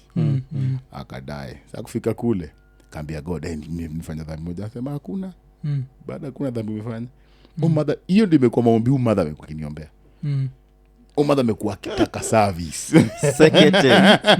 So bado hujafanya dhambi. Bro rudi. Au mzee bado tuko naye hapa anatafuta dhambi. Anasajua tu kila mara. They bad. Some of these things manzo nafikiri unafanya kitu mbaya. Man unasolvia msee kitu. Na you don't know. Unamalizia shida zake. Na ujui. Maombi imejibika. Okay. Hey, alafu sasa kwa familia yako the sins of the father has just visit the children in that hakuna any of your siblings ame struggle na alcoholism, cigarettes? I don't think iko. Okay, not that I don't think iko. I'm sure hakuna. Because it was a beautiful lesson. Yeah. Just wrapped na hizo ma struggles zote. Because after my dad died, we had real things za kudeal nayo. Yeah. Sio alcohol. Kabla upate alcohol, lazima upate food, lazima upate shelter. As in from that wealthy person to now we was scavenging kuishi na my relatives hata tuwajui. Kila mtu akuzileza hivi, unakaa ukiona hii inaenda. As in watu walipekua vitu zilichukuliwa. Na hata hizo chupa za pombe zote zilichukuliwa even empty, as in dibaki hivi. Yeah. So we had real things za kudeal nazo. Buda lidedi mkiwa wapi mkiishi? We were in Siaya. Mlikuwa Siaya yote? Yes. So mnaishi Siaya, he is the sole breadwinner. Yeah. He dies. Unakumbuka which day it was it a Tuesday what ama even the date? Ilikuwa mwezi wa 9. Ilikuwa mwezi wa 9. Mwezi wa 9 ilikuwa tarehe 9 mwezi wa 8. August ndio mwezi wa 8. Yeah. Yes. Tarehe 9 mwezi wa 8. So you need school holidays basically. I'm around school holidays. Yes, it was because nakumbuka nilikuwa tuition. My dad alidai kwa nyumba. I was the one mwenye nilifunika mpaka macho yake, and I was the one who went mpaka kwa ofisi yake nikaongeleshana nikamwambia ni aje my dad amedai. I had slippers nakumbuka hata zilikuwa 2 tofauti. So mimi mwenyewe nilifunika mpaka macho my dad. They went akaita daktari came na confirm na my dad alichukuliwa na akaekwa, went to the mortuary and then nikirudi ndio kaingia kwa akili yangu. Buda we alone mse ameenda like mjama ameenda. So ndio sasa nikaanza ikaniingia vizuri. Your time uko how old? I was young. Nilikuwa around 14 ama sijui ilikuwa 15 around hapo. Okay. I'm the last one hapo. Yes. Primo mas ushaingia seko? Primo hapo niko primo. Yes, class 8 ama? Class 7. Class 7. Now preparing kuingia class 8. Yes. Alafu sasa ume dedi funeral ilichukua how long kabla it happen? Of course is wajaka hii unajua lazima ichukue almost 2 weeks. So hizo 2 weeks zilikuwa chungu sana because tulikuwa tunaona na meet watu. Some of the mistakes zenye pia niliziona ni man wakati uko hai elewa watu. Also make sure watu wanakujua venye unataka ujulikane. Madada alikuwa anajulikana lakini nilikuja kurealize hata watu wako wanamjua namna yenye angetaka ajulikane. Watu walikuwa wanamuona ni kama yeye tu ni wa kusolve vitu zao.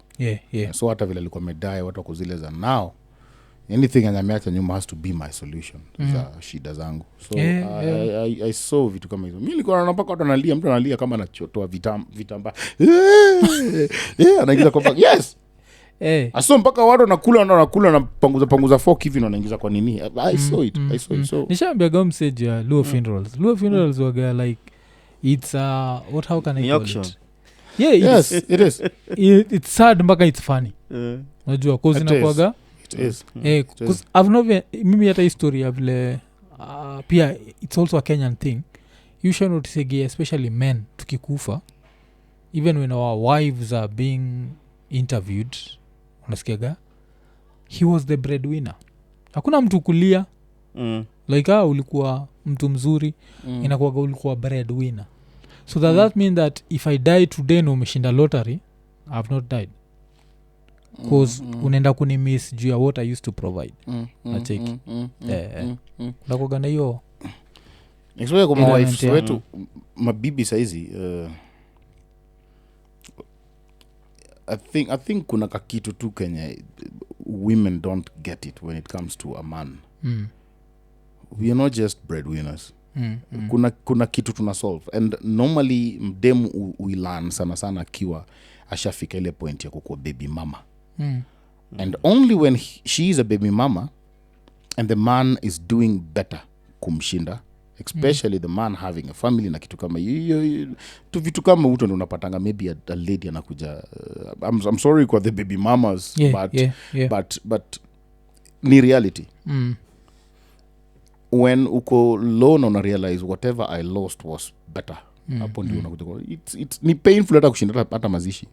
Ni painful kabisa. Also for a man pia wewe wakati ume lose a good woman unaona yenyewe ndio ule ameenda she's doing good na familia na kila kitu, values za a woman mwenye ungetaka kwa nyumba ndio zile zimeenda. Has the time unakuja kurealize yenyewe when you loser. But death hata si ile time yenyewe umekufa peke yake. A woman can see a dead man. Especially when you're in the house. Yes. A woman can smell death yako by far hata before hata ukue kwa death bed yako. When sa uko healthy kabisa na anaona tu hii imekufa. And also a woman can smell mwanamume mwenye ako alive tu when you walk. The first time amekuona tu umeingia hivi tu papa kwa zile za now this is the man. Hii ndio nao hata sio nao, hii ndio nazaa nayo. Anaona na umetembea tu hivi kwa room. Anatoka nazunguka kwa zile za hi by the way alikuwa anauliza direction ya hapa, ashajua over ziko zinalia ziko ready ziko tayari kupokea. So death to a woman kama kweli ulikuwa breadwinner wanakuwa na hiyo nini muyo na like on by nikisema like our women namaanisha Kenyan women muyo na go on TV mara mob sana. Mse amededi asikia ati maybe mse gari ilikuwa in overspeed, mse akagongwa, wameenda kuinterview the wife after the first thing anasema ni breadwinner. Niko like mse amededi tutaishi aje tutaishi aje ndiye alikuwa ananunua kila kitu kwa sababu ndio kitufanyaga kuna wase get away na crimes kama murder je hiyo kuzona endaga kwa judge na kwa yeye anajua aliua bibi lakini nani atakaraise watoto, yeye ndio breadwinner. So watoto wanamhitaji, so unapata raha iko free itia unacheki na mseka huyo bado anaweza enda paki nini. But let's go back to hii nini iza na kurudisha hapo. So unaona watu wanagawana vitu in the day of the funeral ama in during the whole funeral ceremony, because the funeral ceremony is normally very long. You know my dad died in Siaya and you know yeye ndiye sasa alikuwa baba na yeye alikuwa mama. Lucky my siblings at least the first one alikuwa kwa Sawagongo alikuwa na sit sasa nilikuwa na also sisters wengine wawili wenye pia nawafuata. So hao walikuwa kama ugali ilikuwa inajua kupikwa, mimi kani kuenda kwa duka vitu kama hizo. So life ilikuwa si ati tulikuwa tunahitaji mama hapo, understand? But provision ya everything, at least dad he imekosekana, so at least alikuwa na provide for guys. So immediately die akukua na mtu wote like mtu mzima, understand? So amedie, watu wanakuja kupigia watoto pole because my uncle alikuwa in Nairobi, mwingine my aunt ako nje the country, wale watu wako close. So you see Siaya and game game is in Siaya district. So mtu tu natoka tu amekuja ulikuwa naona lazima ungafungulia. Kuna wengine wanasema bwana dia amekufa, bwana nini hivi watu wanasema tu hivyo na mtu anaingia amekaa, you see them just speaking. So and you don't know, you know this there's nothing you can do because as a kid you're supposed to respect adults. Yes kuna ile najua saizi unasema nini but it's because you're an adult. As a kid itakuwa you have to take the bullshit nacheki because look at him is 13 14. Actually hata siku anaona kama bullshit. I was seeing it like the morning thing. You see when you're seeing somebody really crying uko zile za this guy is in my side, ako side yangu kabisa. Hata kikuja kwa lala chini anakudungia shindano fulani kuzeza you just crying out, this is a morning thing, you understand? Anachukua mavitambaa and everything. Wengine wanataka kuja mpaka hata vunje vitu, you like man ule mjamaa huyo mcha alilia babangu budangu ulifeel budangu wapi viatu zake viatu ndio zile pale like manze na kwanza zinakufit you don't know takuambia story ya kumlia mushina nikiambia muambia na rapture naambianga vile ujaka hiyo kulia mtu inakuwaga it's so respected like rayata itakuja nayoage huyo mtu tulimlia ule like buda ni nini hicho it is a big thing you know kwa the culture wa jaka it means something because I've been to funerals hata hapa Nyeri zingine especially za WhatsApp WhatsApp utapata majamaa amedai and then amekuwa mortuary jamaa mtao alafu mnapitia pale KU mnamchukua within the next 4 hours ashaingizwa mnarudi watu wanarudi si ndio alafu mmesosi mchele bro wajaka so this widow akisharudi ako hapa town bado analia the next 7 days bado analia even 7 months bado analia mjaka anasema zile machozi za mazishi ni za mazishi toa lia hata watakuzindikisha wanakuambia ndio wale watu wanini wanakuja waende watu wa kwenu wanakuja ndio wale waende unalia anti zako wako wanakuja manko zako wanakuja unaenda man utalia by the time unatoka hapo by the time tushakuzika sasa ndio tunaingia doba sasa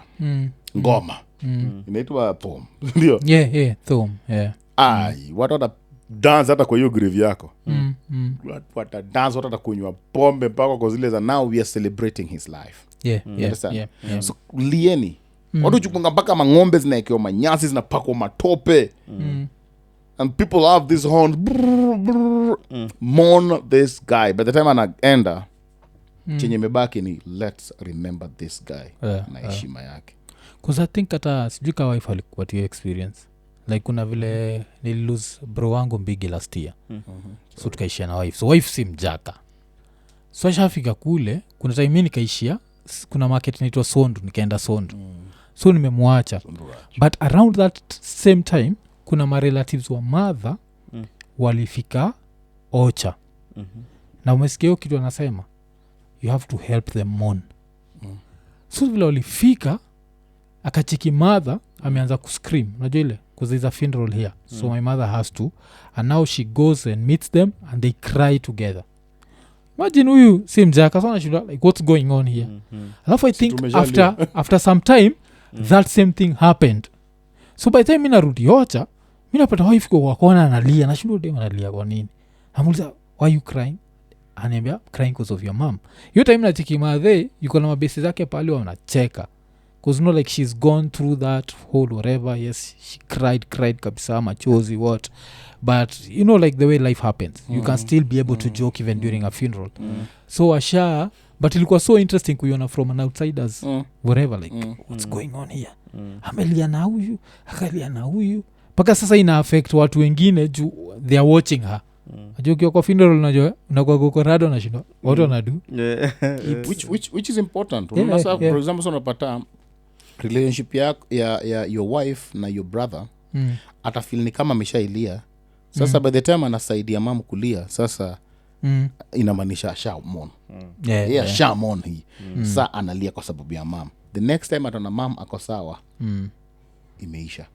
imeisha now life inaweza ikaendelea wajaka wanaitanga teroburu you know the teroburu mpaka unaona mang'ombe ziko alafu vumbi ziko unaona mpaka mabell zimewekwa kwa mang'ombe na vitu kama hizo like ile dust wacha iende na because you see dust from dust to dust inatonga hivyo alafu najua inakuwaga interesting that African cultures zilikuwa na hiyo element ya mourning because ushaisikiaga ile design ya usipomona hautai move on najua hivyo so the fact that they used to it's a whole thing that we are going to mourn this life we are going to scream we are going to get that pain out we will celebrate we'll eat we'll dine it will allow you because of you now we're meeting wenzetu so ile time unasikia juu yake utashindwa watu wanadu nini then eventually unaona kama unasikia juu ya sijui bla bla bla waliishi they never mourned and then they were sad for the rest of their lives. Unajuaga hiyo ile mpaka mtu move on because they didn't shed a tear, they didn't. If you're big, wajaka wataangalia magari zenye zilikuja kwa parking zilikuwa kiwango gani. Ngani no yuaga. Si ati numaike. Jamaa tulimlia. Told this dude hiyo kitu parking ilijaa. Kuna mahali inaitwa Siwanda, the Tandarua pale ilijaa. So and so alikuja nani na nani walikuja. You understand? Hii sasa ndio inamaanisha rest and peace. Tumekam na tumekuona na tumekulia. That's it. And it's always equivalent to how life yako ilikuwa. It's not good kwamba unazikwa kwa sababu baba yako alikuwa great. Unaona? Au watu wanakuja kukuzika wewe. Ndio watu sema mazishi ama mazishi ni ya wenye wanamon, but no. Mazishi ni yako. If you're worth nothing, pia watakuja pale. I've had people wenye wanaziko mtu alisumbua watu kwa hiyo gweng. Lakini the family is wealthy. So people come kutoka nje lakini watu wa hiyo area hawaonekani. Understand? Because they know. So inakuwaga nini hicho. Inakuwaga it's such a nice experience yani like to study. Like inakuwaga a very nice studying experience. It is. You study that period ya mazishi. Is this woman called Nyaminde. Will Broder. I don't know what was happening kama ni yeye ama ni peshta kina Winjama nani, but nilikuwa na check it through Instagram zao. Check hata casket na arrive na Rolls Royce. Hey, you got watu wamedress up. Yes. Your level, your stature. Airports wapi. Procession. Afterwards naangalia tu even the next status ni reggae. Sasa hiyo Kodoba. That's it. That's it. That's how we mourn. Hadi asubuhi. And imagine when that is happening kule uko Ocha, we call it Gweng. Sasa Ocha.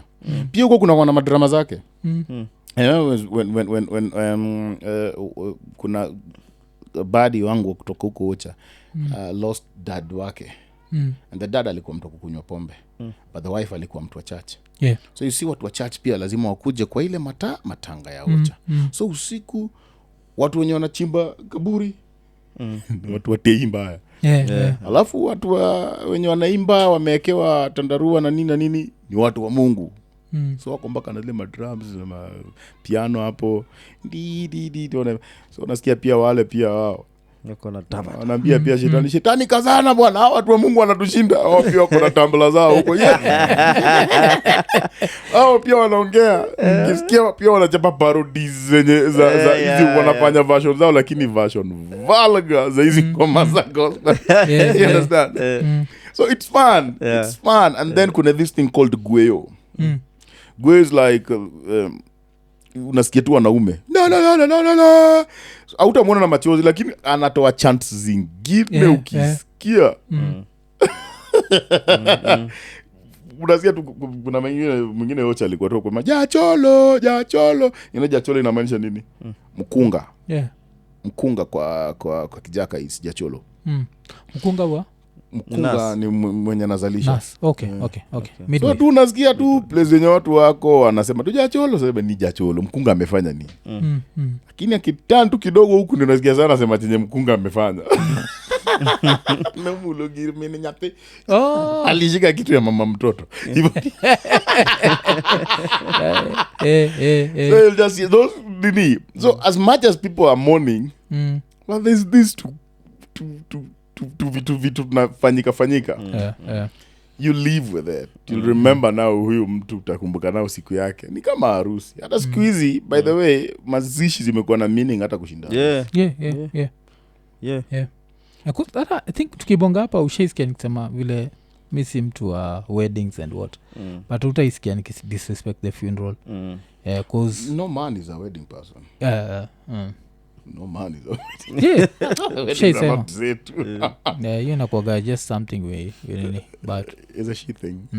African culture inakuwaga. So yeah bro, pia kitu nililearn which I didn't know was vile after the husband is buried the woman has to stay in her house for 7 nights nakuwa 7 ama 5 nights kitu kama hiyo. So nilikuwa napatia kina Rapcha na Ian the experience because unajua a funeral becomes funny afterwards. Bro sha dedi whether nilie for 50 years ashaenda. So mimi kitu nilicheka ni mimi nimeenda nimedoze kwa couch ya mother. Alafu kitu saa 9 usiku nasikia window inanokiwa. Mwafrika.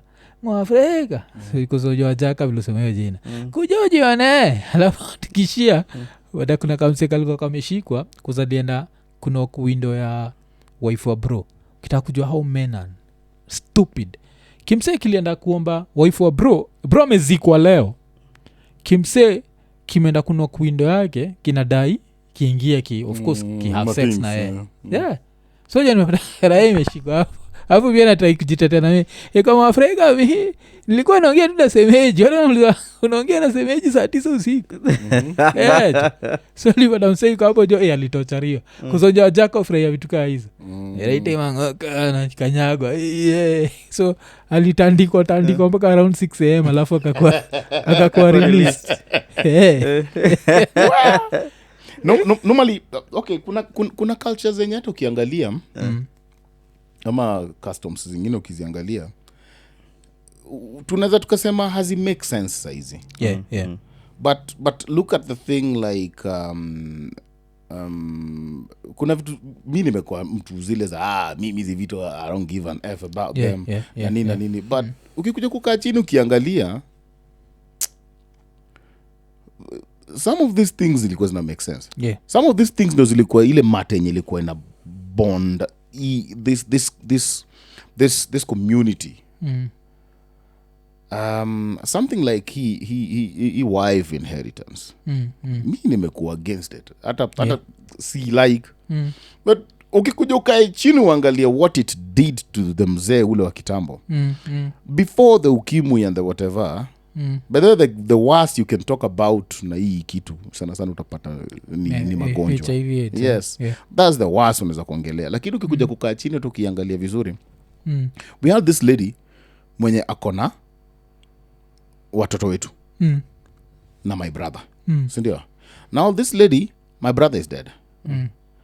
This lady number 1 anahitaji mtu. Last hivyo hawa watoto watakuwa raised place ingine. Because some jama will just come and say I'm in love with this woman and that chukue. Now kutaanza kuwa na confusion. Au watu yote ikifika wakati wa kugawa hata mali, unaelewa? So normally ulikuwa unapata the brother ndiye alikuwa anawekwa hapa.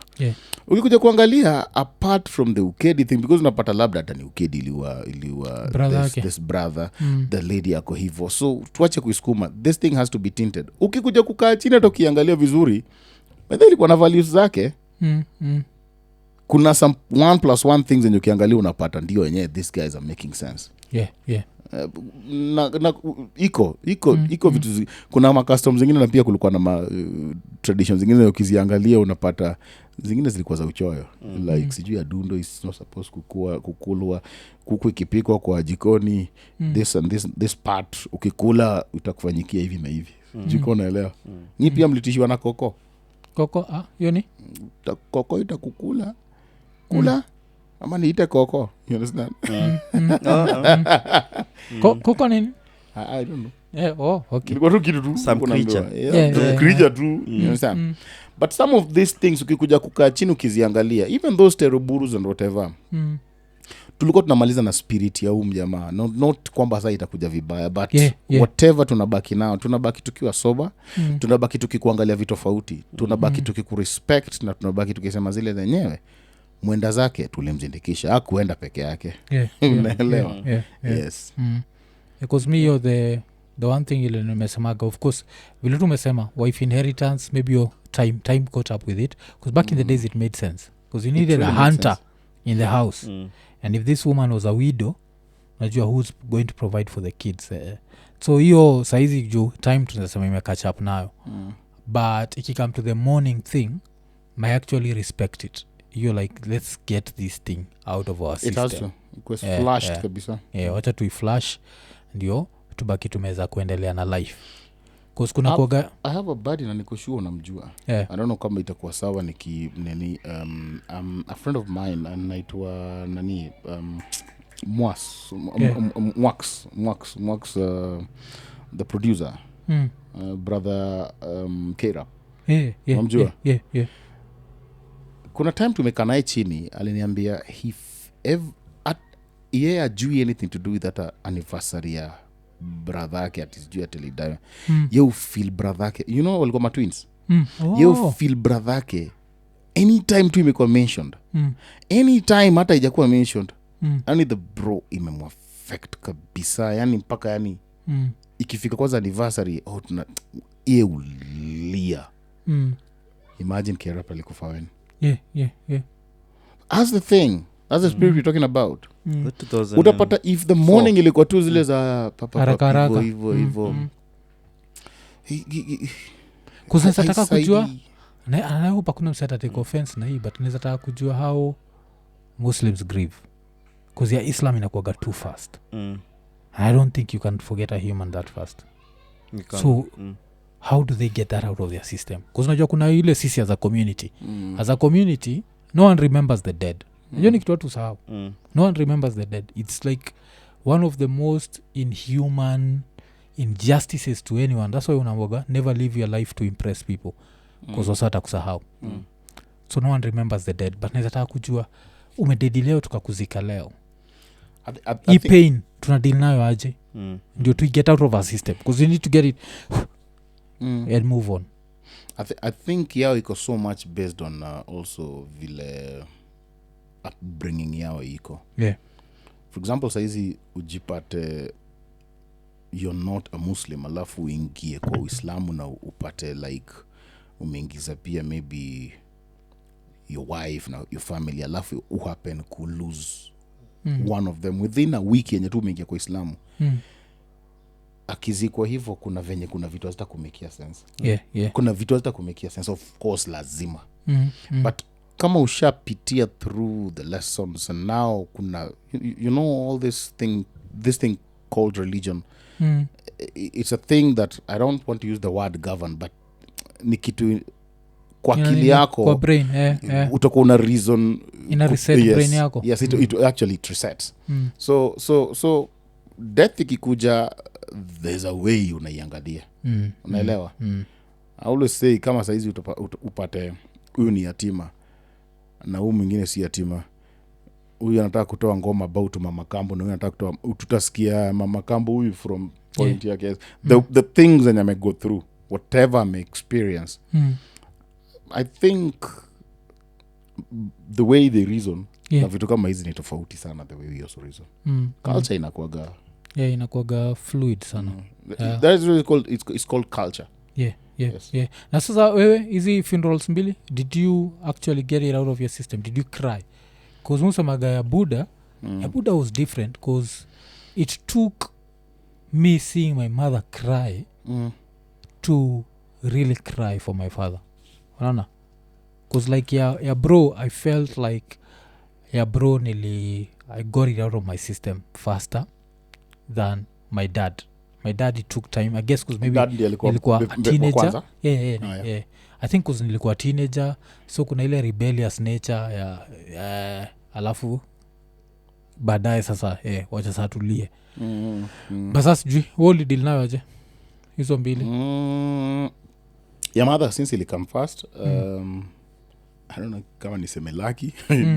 Nilikuwa shakuwa kwa funeral ya my grandfathers wote wawili. Yeah. Then nilikuwa nishaona matanga zingine. So by the time I was losing my mom, nilikuwa nishajua mazishi zinakaaje. And mazishi hizo time pia sikuwa naona kwamba unajua watu hii hata wakati watu watalia kwa sababu bwana na mama analia so by the time my mom alikuwa na die I was young. In fact ilini affect mpaka hata I had to repeat. Yeah, because unaona saa hiyo January pap na stili kuingia the next class na vitu kama hizo. 1996 siku function. In fact nili repeat by the time in 1997. And their dad pia ili bring a lot because your dad wakati wa mazishi ya my dad hapo ndo kulikuwa na transition kubwa kwa hapo ndo nilikuja kulana kwamba cheki bro uko solo acha ujinga bro uko peke yako your brother hayuko yeye anamaliza form 4 kama tayari ashaingia Nairobi unaelewa your sisters ni sisters there's a lot that hawezi elewa uko peke yako so vitu kama hizo zilinisaidia kuanza kuingia kwa arts I remember nilikuwa sensitive sana the first time nilifanya kadrama kadogo nilikuwa naona hizi vitu za kinasibia mzee wajuangi you remember the drama zile za knock konyo hizo those ones I did them so for the first time niliona kama wazazi wamebambika nikiwa primary ndio nilikuja kulearn people have a thing for you when you have a thing for them understand but no one is there kukupatia tu kitu bure solution is based on actions zako so hapo ndio nikaanza kulearn vitu so kutoka kwa my dad ile kulia mimi ni yatima mpaka nikaanza kukam up na jokes mimi ni yatima mpaka wa leo mimi huenda kwa mama mboga namwambia zile za nikatie mboga kisha maliza kukata namwambia hii mboga sasa si kukwambia mimi nakuanga yatima I laugh so at least I extract something from it naelewa the yatima thing nowadays naite kama joke hata watu wengine sasa zingine wanaacha kujoke about yatima I'm like yes mimi ni yatima na hii miaka yako yote na ndevu yote mimi ni yatima you understand lazima ugrow kutoka kwa hiyo kitu sometimes I tell people my dad alikuwa mtu wa gava mtu senior maybe yeye angekuwa labda I don't know labda angekuwa governor I doubt kama angekuwa governor na mimi ndio hapa nazunguka hapa around nikikula ugali na mkate zikininyonga you understand ningekuwa labda mimi mse fulani ama was labda ningekuwa prison warden mahali siji lazima ningekuwa kwa line ya gava unaelewa ningekuwa nafanya some serious thing so the best that I learned out of this ilikuja from me kujijua na nilijijua through people nilikuja kulearn kwamba I'm not my father I carry genes zake I carry lessons zake but I'm not him saizi nikadai people won't say the son of people will say Padi Sasa ndio kusema Wubonn na watasema the son of Bonn too. Wanasema tu Wubonn like Wubonn. Iko inamaanisha nini because they don't know anything about that guy. Understand? That's the thing. So growing out of these things ni important kabisa. Yes. Alafu morning is important. Because tunaiput out there ndio because kuna someone who will go through that very and watu wengi feel like they need to postpone it. Get it out of your system as soon as possible because it makes it better. It makes it easier going forward. So the best way of mourning is not by crying. The best way of mourning is celebrating. Celebrate online juicy some guys really, and I think that was the best way ya kumourn jamaa. This guy alikuwa one of football players wa hizi street soccers and this guy alikuwa anacheza alafu alikuwa one of the top scorers. Sijui alikuwa amefika 99 goals. Wanasema sasa huyu msio atakuwa mtu kwanza kufunga 100 goals kwa hii pitch. So akacheza game ya kwanza kufunga bao, ya pili akufunga bao. Sijui nini ilifanyika, jamaa alipata accident akakufa. So the rest of wenzake walisema hiyo sanduku yake lazima apeleke kwa hiyo nini. Wakaipeleka wakaiweka ango fulani alafu akapiga ball. Titi ikaingia ndani. This guy celebrated. And I was like, this is the thing. I don't know, kuna hii taboo about the dead yenye we have. I'm like, I think because we fear the dead. Najua uogopa sana tuone. Itatufanya nini? Atatufanya nini? Nini atatufanyia? Watu fikiria Gomsa amededi atakama kunyonga. Now he's more powerful. He's then let's impress him. I think that's the best way to impress these people. Anyone dead, kama uko dead and you're seeing there's something that I'm doing that honors you, inakuweka mahali. Then me, spirit zangu zitakuwa happy naye.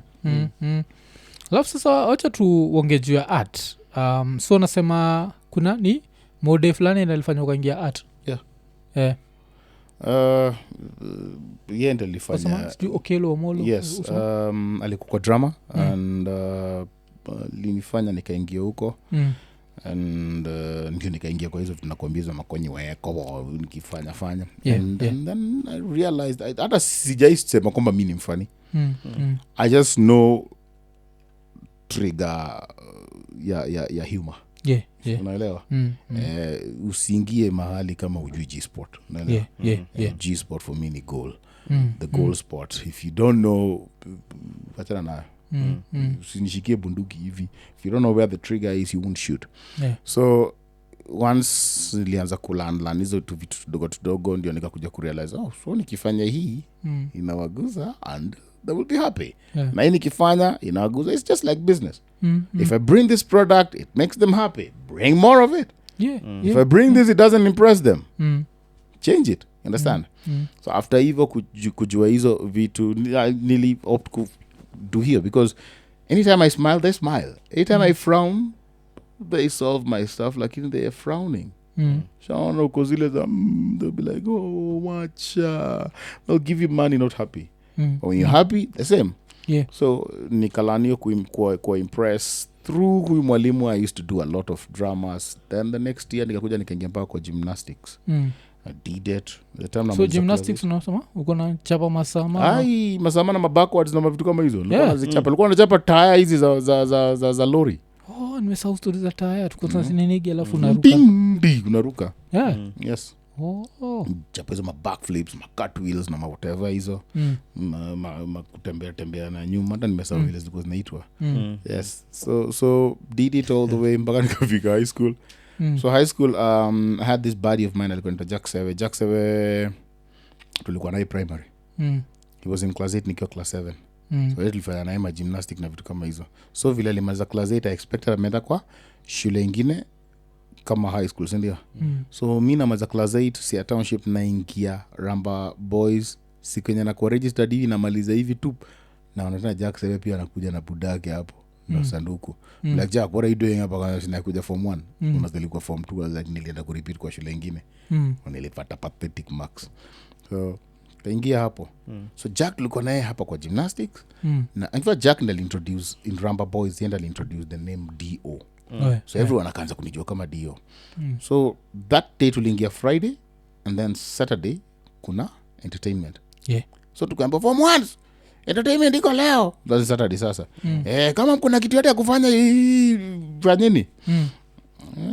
Tukasikiza na Jack tufanye ile ujinga nilikuwa tafanya. Like hataelewa. So on Friday hiyo ndio tulikuwa tumeingia, the class teacher alikuwa, you can imagine hiyo Friday na Saturday mchana tulikuwa tushashika accent ya one of the teachers. And we went, man, that thing was hilarious kwa shule mzima. Mpaka sasa ikafikia staff room na nini kuna watu wanaweza ka imitate this mwalimu. Hakukula moto na mode. Hakukula. So you see that was a big deal because everyone alikuwa expect hivyo. And that's how entertainment yangu ilianza in high school. So niliingia kwa journalism club, niliingia kwa drama, niliingia kwa club zote zenye has nothing to do with masomo, including scout. So mimi na masomo sikuwa napenda.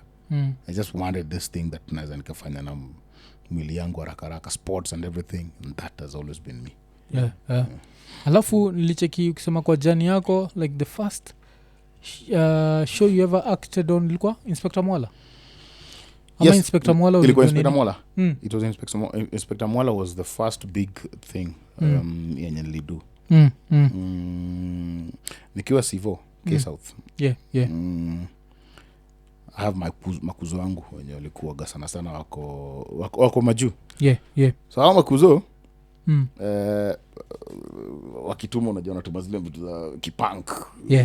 Koladi kwa babi mfuko iko michapwa pasi. Walikuwa majuu. So most of the guys wenye walikuwa Sivo ni kama hawakuwa, some of them hawakuwa naelewa huyu jamaa ako na do nini. So kulikuwa na group fulani hawakuwa naona ni kama naweza nika-associate na wao. So one of these guys too akuja kana wale wao walikuwa ndanga Mwala sana. Huyu jamaa anaweza fanya hiyo kitu. I'm like, hebu kuja Kasema acha niende. Went. Kanambia kesho kuna shoot ya Mwala na nataka msembigi.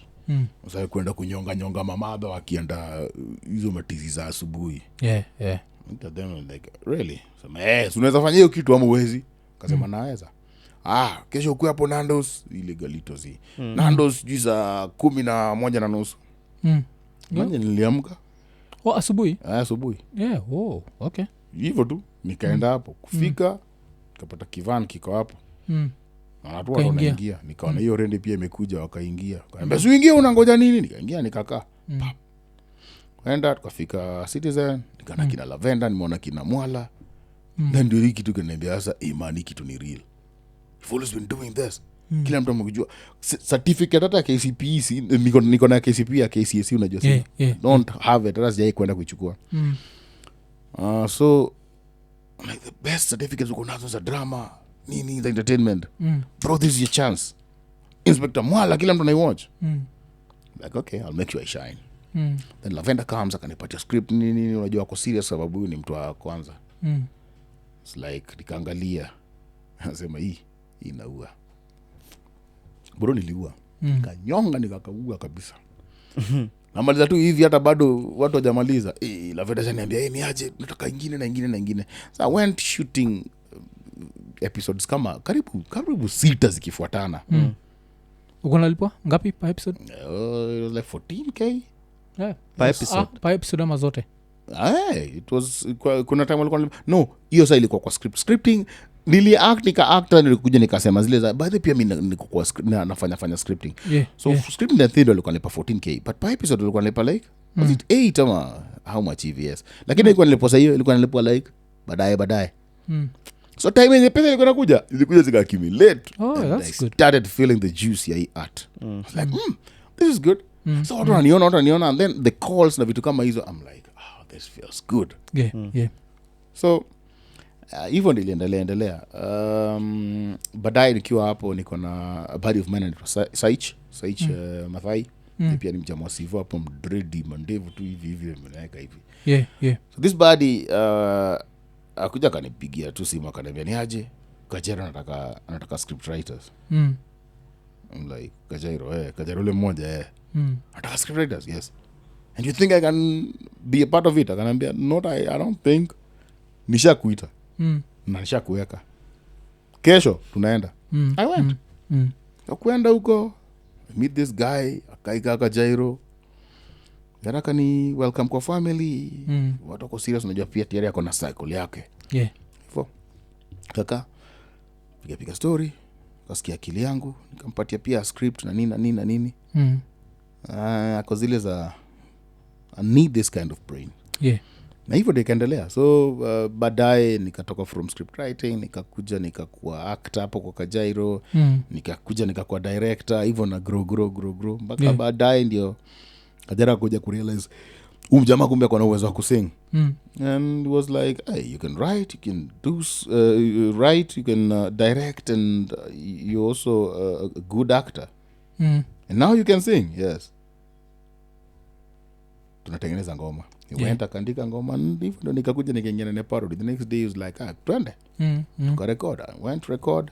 And we did the first song. And ndivyo ndo nikajulikana kwa parodies. Nulikam kufilaje comfortable enough kutoka kwa shadow ya Kajairo? Because it was a big shadow. I wasn't comfortable. Matter of fact, nilikuwa naogopa. One thing nilinifanya nitoke kwa shadow yake. Because one of the stages zenye nilikuwa natamani sana kukanyanga was Churchill Show. And I knew very well singeza kukanyanga Churchill Show because tayari kulikuwa na magwiji, kulikuwa na wenyewe. But through Kajairo, kuna siku Kajairo aliniambia cheki Churchill Show inamtaka sasa. Nakasema nataka kwenda kwa Churchill Show. Na mimi. Because by hiyo time tulikuwa tumetoa kangoma. Yuko hiyo Sauti Soul. Sauti Soul na Alikiba. I need love. So tulikuwa tumetengeneza parody hiyo. Nasema tukaenda lunch huko. And we went. So tukaenda tukarock. nienda pale kama kaguru and kila mtu aliambia Kajaro akia Mungu you're doing such a good thing mazi unasaidia mpaka mavilema. I was like yes nienda pale kaguru unasaidia mpaka I was like wow then this thing inakaa nimedeliver. Yeah. So after that tukaendelea then kuna time yenye sasa kulikuwa na ngoma ya Panda. All the things tulikuwa tunatengeneza tuna upload kwa channel ya Kajaro because I wasn't even trusting or believing in my channel ability. Yeah. So kuna time ngoma the Panda Panda you know Panda ilikuwa ngoma ya nani ya designer yes Panda so I had this yes had this version yangu chenye nilikuwa nasikia was Panda but I'm like nini naweza come up nayo kipanda so yangu was Panda kitanda. And me I came up with this version of Panda kitanda nikabia Kajaro akaniambia it's just the same na the lamba lolo thing Kajaro akaniambia wow takichapa Panda kitanda niseme sawa twende tulienda kwa Hihaji kachapa hiyo brum Hihaji kwa zile za buda una roho so hii video nataka kuweka aje Kajaro nilisikia lakini kwa kichwa Kajaro hii kitu haendi kwa channel yangu Kajaro niangalia all the way I'm like na shoot back a video I had this equipment went nikashoot editing kafanya kila kitu saa imefika time ya kuupload Kajaro akaniambia we hebu ngoja kwanza lucky enough tena Willis Raburu akatwita kwa nini kwa interview hiyo siku tumeenda kwa interview pia Eric Omondi and Chipukizi walikuwa wametoa version ya Panda so wako pale so you see these are magwiji pia wako pale I'm like this is the time to shine and I know my Panda ni kali kushinda yao so twende manzi wakaenda wakatengeneza yao nikamwambia Kajaro si ni perform yangu akaniambia man hiyo kitu unajua ni nikamwambia this is 10 over 10 sasa ni saa 5 wacha ni perform the lyrics are atabra haina noma paki na chupi enda ninang'ang'ana madam ni kama medicine gani lala ngudunge shindano hii inaingia kwa na nivule mpaka I was like okay let's do this akasema no I was like this is the time na kaiki tu kwa channel yangu then nikaeka so uli perform kwa 10 over 10 no I didn't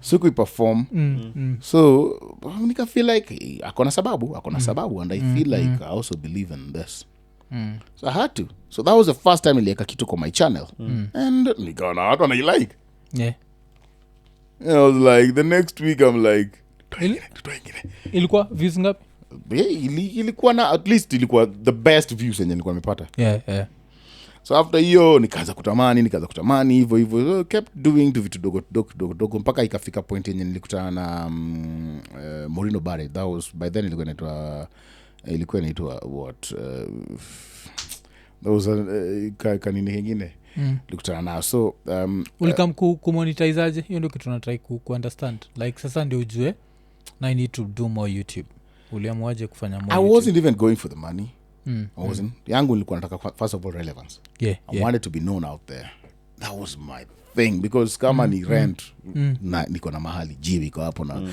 shughuli zangu zingine nafanya za carpentry na hizo vitu zingine za ufundi so I'm like I just want the name out there so I wasn't even monetizing and above all pia unajua parodies wakati nafanya parodies right zote unajua ziko kwa mwenye ngoma so automatically wameipenda pupato kiangalia right zote ziko kwao so revenues uko kwao so I was like twende nilikuja nikafanya na hawa it was more media kakuja nikafanya ugali the cut it was otigenesis nilikuwa nasikia ilikuwa tu ugali alafu naangalia na yu wabaluya wengi kwa street wako na maindumbu miguu I was like look at how malunje let's do ugali I did it and ugali ka hit ugali I went ahead mpaka iliwekwa Churchill lakini sikuwa perform Churchill and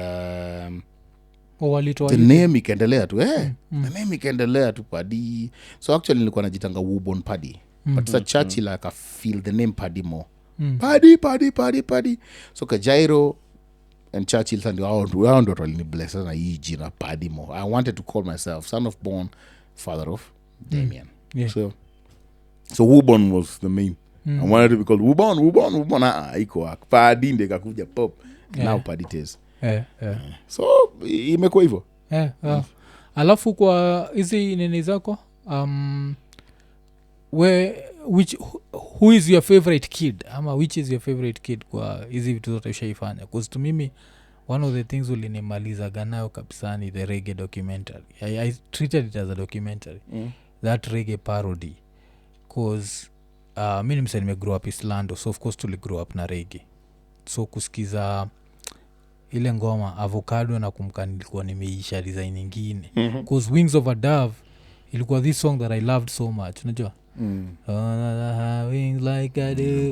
Kana piece ya avocado. Yeah. Hiyo shit vile lichapaga. Wow. Ilikuchukua how long to come up na this whole Reggae thing? Because ilikuwa like recording it. I don't know, it's one of the fastest production yenye nilifanya. But nilifanya in 3 phases. The first phase was kwa studio. Yeah. Because nakumbuka nilitumia the producers ilikuwa SQ and SQ and who? Solinga. It was SQ and Solinga. So Solinga ndio nilikutana na yeye kwa one of the shoots and he does amazing job na Nini the keyboard. So I was like, can you do Reggae collection? I said, yes, hizo nafanya. I'm like, imagine mimi naweza come up na lyrics za ngoma. Can we do short? Yeah. I was like, okay, tupatane. So he thought of meeting and then doing a jamming session. I was like, sit we record. I was like, okay, let's do it. So I went kwake. And then he calls this producer. Now he's called SQ. SQ comes Mswahili. Tukakaa naye chini. Nikamuuliza, so you can record this. It was just a simple Nini a studio. Hata tuko na booth. Just a mic and keyboard pale. And I was like, let me come up with some lyrics. Gani? Tengeneza. Sasa nikaanza kuandika pap. This is good. Food, another one. Pap. Hivyo. And then jamming, recording. I like, imagine tuko na ngoma kama, I don't know, 7 ama ngapi. And situ yake. Good. Then now shooting. So I was like, how do I do this? Then one day nimekaa naona Bob Marley akichapiwa interview. Yeah. And I'm like, this is the nigga. This is where now I'm going to crack this thing up, okay? Like, ile interview amekaa hapo. It's like anaulizwa ganja. Yes. Sile ulizwa, are you a rich Depend man? on how you look at this. So I'm like, the Luya guy with this. Yeah. Jamaican, I'm like a Jamaican. So I'm like, yes, I'll do the interviews. And then now let me come up with a place here, Evo. So the interview ilishutiwa kivyake. Then the nikaenda sana nikafanya. Now the shoots za yo whatever. Your band. Yeah. So shoot your band pia nikafanya kando. Separate day. So the fourth phase, nilisema 3 actually kwa mara 4. The fourth sasa was now the acting. Kila skit I had to do it uko kwa mamita with the ugali and with the cho uko maragwe, those ones and everything. Did now separate. And then now margin and sewing and kuzio kitu ilitokeaga akali sana. Alafu kitu kwena ni jazz ni vile ufanyanga hizo vitu kama avocado. Kwa sababu unajua msikizaga Reggae anajuaga vile uongeza letters aziko. Hata hiyo kamiegan unajua. Ilikuwa hiyo nini ilitokeaga nini.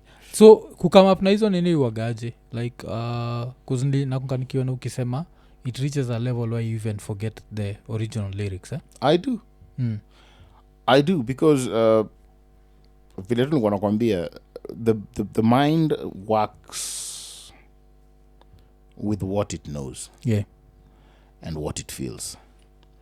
When I feel mine more than this, I will forget this. You understand? Ambi wangu kama uko na mjamaa na unampenda, stick to him. Ukionja cha nje na usikie ni kizuri kabisa. Huko ndo utazidi kwenda na hata utajali, you understand? Hata utasahau, hata utajipata sometimes unaanza kuita Recho wako unamuita Atieno. Unaelewa? Na yeye hata ajui. So that's the thing. Now when it's in your mind more, that's the thing. Same pia na art. The process ni, first of all, I like this. Yes. Second, I like the tune, and that is where nitajimeja nayo kabisa. The words na kila kitu, I will just work with them, not just the syllables, but and also the vowels, maybe the rhymes. Yeah. I will work with the rhymes. Kama ni harambe, I will go with the what would I get na hapo? Maragwe, and I'm like, how will I do it this way? And I have to see how I will display it, and it has to be funny, and also how it's going to be acted, where it will be acted, who will act it, the props and everything. So the word Maragwe, siandiki tu hivyo hivyo. Kuna tu vitu. That is why you just called an artist. Yeah. I will see the Maragwe, but I'll not just say Maragwe. I want to know this Maragwe ntaiwekaje. It's not Maragwe, it's Maragwe. And how will I sing it? Where will I sing it? So it's heavier. It's heavier. Ni process heavy, but inaweza kuwa easy kwangu kwa sababu nikairepeat. Yeah. Because back to the reggae, like ile band ilikuwa inanimaliza cause nakungakaa vile mkidu hiyo there is no guest nachikiwa natrai kuchapa zile masound za No guess. hizo za Israel vibration nilikuwa nimeisha. Solinga na nini, Solinga na SQ walikuwa pia kwa hiyo band. Solinga actually the guy mwenye alikuwa na finya hiyo nini is the guy who played it. And one of the guys with the round cape alikuwa anapiga guitar, he's the producer. Yeye ndiye the rest walikuwa tu dummies. Kuna mtu anajua kushika hata guitar. Some of them walikuwa wanashika na left hivi. Na mademble hakuna wote ni actress. So hizi masound zote na guess zote zilikuwa zangu. Buda hizo nini zilitokeaga vizuri sana. Alafu liofanya hizi parodies, kuna parody shaifanya mwenye ngoma kakatika naye kwambe like Buda umenikosea heshima ama yes lakini to some extent mimi nasema huo ni mjinga because parody inakusaidia ku have a longer shelf life your art. Good example ni Malaika nakupenda do you know ni ngoma ya nani? The original guy mwenyewe ngoma anajiita Fadhili Williams na alishakufa.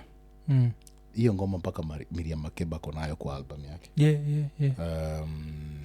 Not sure majozi but we have Angelique Kijo akonayo kwa album yake. We have bigger names kushinda hata huyo. Fadhili that ngoma iko live because ya hiyo. There's a song yenye tulifanya na Kush Tracy, Matimoni is bigger than the original. Watu wengi hata hajui kwamba it's parody. Yes, parody inafanya ngoma yako inapata different taste. Unaelewa?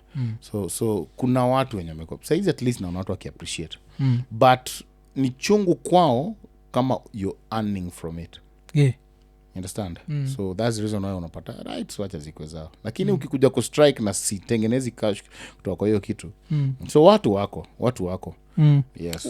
Nimeshinda nikisikia ukisema hiyo story ya rights. So what happens like ukishafanya parody unachoteo mse like YouTube earnings ikikam? No, once umeupload tu na imejulikana hii sound ni ya huyo wataiwacha pale, lakini revenue zote zinaenda kwake direct. Yes. So why do you do it? Come on, bila parody ungenijua. Shit, mimi sikuwa najua. Lakini kifanya placement hapo na Coca-Cola iseme cheki mita ni yako. Lakini sasa unajua ngoma jaribu kuniambia ujinga. Lakini sasa umetengenezea wase do cause kuna zile zilikuwa popular sana. Yes, but I've also made my cash. Bila mimi kutengeneza hiyo. It's called relevance, baby. So YouTube nini? YouTube what is it called? They don't like flag it and be like not really. This is the thing. Once niko pale hata nimefanya mpaka performance. Kuna performance mob sana nimefanya na nimemanage to get changu. kama of late niko na almost 6 months hata sija upload kitu but subscribers bado wanaendelea kuongezeka. They come to see that watu wanaendelea kujua Padi through these things. Relevance is the thing, cause hiyo nini kikam to performance. That's what one thing I wanted to ask you, cause kuna similarities zako na Mike Roa. You might not see them but they are there, cause Roa pia ufanyaga parodies za Lingala na Kikuyu. So utapata pale itina anapiga ngoma ya akina Koffi Olomide anasema zile ujinga zake, but you perform live. So niko nashindwa we mwenyewe, do you do that? Cause kani kuimba unaweza imba na kauni mimi niko mpaka na band pale niona hivi. Mzizi ya freak, that is part of what I do. Mi kuimba kwa banda hiyo ni tunafanya vizuri sana. So wo perform pia kwa places. Perform na nikiperform hiyo ni pesa yangu. Nisikio TJ Nancy sana ananiambia kitu. Sijui Drake ananiambia kitu. Aba wanakalia bwana. Hiyo najua. Hiyo ni yangu. Jua Lingala hiyo. Tuko namfundisha majuzi leo Ondoch, tuko Ondoch Meru. Ala? Hizo hawezi. Hiyo Ondoch ni nini wewe? Unasema tu. Si nini? Huyu ndiye alifanya nikajua. But do you know ni nini? Silikuwa Udem alikuja majuzi anaitwa nani? Nyako. Nyako pilot. Alikuwa kwa nini yake? Alikuwa kwa TikTok yake. Akibonga juu ya nimeamuka na bado niko na Ondoyo. Sasa mimi najua mimi nilikuwa najua Ondoyo inamaanisha pusi. Ilikuwa bado sijaosha Ondoyo. Mimi na assume ni pusi. Na kuja kufind out it's the juices. Yes. Sikuwa najua. Especially from the guy. Sasa yes, after hiyo story sasa it's from the guy not the woman. Sana inakonga the guy. Sasa whatever inabaki hapo hiyo wakati umeshamaliza sasa umelala ushatapika sasa. No just sasa ile sasa umekaa unamka asubuhi unapata those are the Ondoyos. Buda yenu matusi kubwa. Si ndio jo? Siko naambia Ondoch Meru. Nakwambia ya mama yako. So yeye akisema Ondoyo ni Ondoyo yenye inamtoka. Ni ile kitu ameachiwa na ule msee. Yes. So it's not that kutoka kwake peke yake but now the mixture. Combination ya juices plus the dudes. Yake na yako hiyo. That mixture. It's nasty, man. Damn. Okay. Sasa hiyo. Hiyo ni hizo. So ukiperform na band wo fanyaga like the most popular songs lazima do wagagani? Because me the reggae set. Damn, your reggae set. Yes, I've done hizo za reggae. Basically ni zote. Ni zote. But kuna songs zenye nikifanya naona watu wanazifeel sana. Kama reggae hizo watu wana feel that liveness in it. Kuna hata hiyo ugali. Kaza hizo traps ziko rahisi sana. Wengine man's not hot. Inakonga one of my favorite because I always have energy wakati naichapa. It starts na climax. 2 + 2 is 4 - 1 yes upeleka kwenu. Those ones. Na feel the energy flows all the way kuanzia mwanzo mpaka mwisho. Pia mimi niko na 2 songs pia twingine tu slow pia na pia zangu pia ziko ndani so it's a full package. Lingala yako iko hapo. Hizo zinasema hizo zangu. Moto makusudi. Yes, hiyo iko. Maliza. Hiyo song actually I thought it was a real song. It is a real song. It's a real song. It's not a parody. That's my original whatever. See tune I'm say it isn't. Exactly. Everything. So unajua that Lingala you're not supposed mimi nikisikiza Lingala I'm not supposed to understand it. Because unasikianga tu bozi anda. Ati bozi. You know. You just follow it na moves. Nikafika place nasikia kuna patu nasema muscle pull. Mtu ana dance katikati anashikwa na muscle pull. Those ones. Hata mwanzo iko the first lyrics song is wanataka tukufe. Wanataka tukufe lakini uwapi. na mgongo kiuno hivyo. So niko nafikiria maybe Lingala inakuanga this pale na vidondo. No. Okay, I did it with the accent. Nilogisikia na bado damu inachemukanga. Because siwezi kusema natakanga hivyo. Yes. Nabambika sana. So Lingala unajua inakuanga more of alikuanga hata na very heavy whatever but the chants lazima bring hizo big ups. Mombasa Padi amewasha moto makusuti Kisumu hizo, so just those chants and everything. So afu inafika ile time sasa ya kudance. Alafu production, the funny thing, yes, the funny thing na Lingala ndio maana na watu wengi wajui hata hawaiangalii serious name, especially artists hawataka kwenda hiyo upande. Pale hakuna joke, pale hakuna cut, pale hakuna sijui Fruity Loops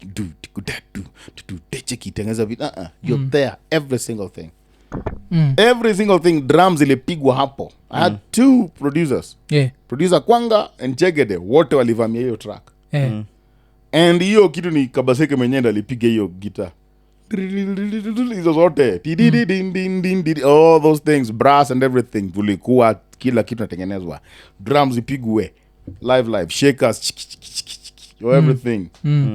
And then sasa tuingie kuandika na kufanya nini, lazima zi make sense. After hiyo you can clearly see the dancers when walikuwa pale ni zaidi ya karibu 30. Serious thing. Yes, it was. Na tulikuwa tunataka kushoot paka drone shots, lakini place yenye tulikuwa zilikuwa restricted. So Papa Shulei Ewald ndio alishoot. Mzee Poka tulikuwa hapa na pia Ryan Tenga. So ilikuwa ni kitu serious. Ni kitu serious. Nguo kila kitu lazima ushone ukijua vizuri anavaa size na hii. It was a whole production.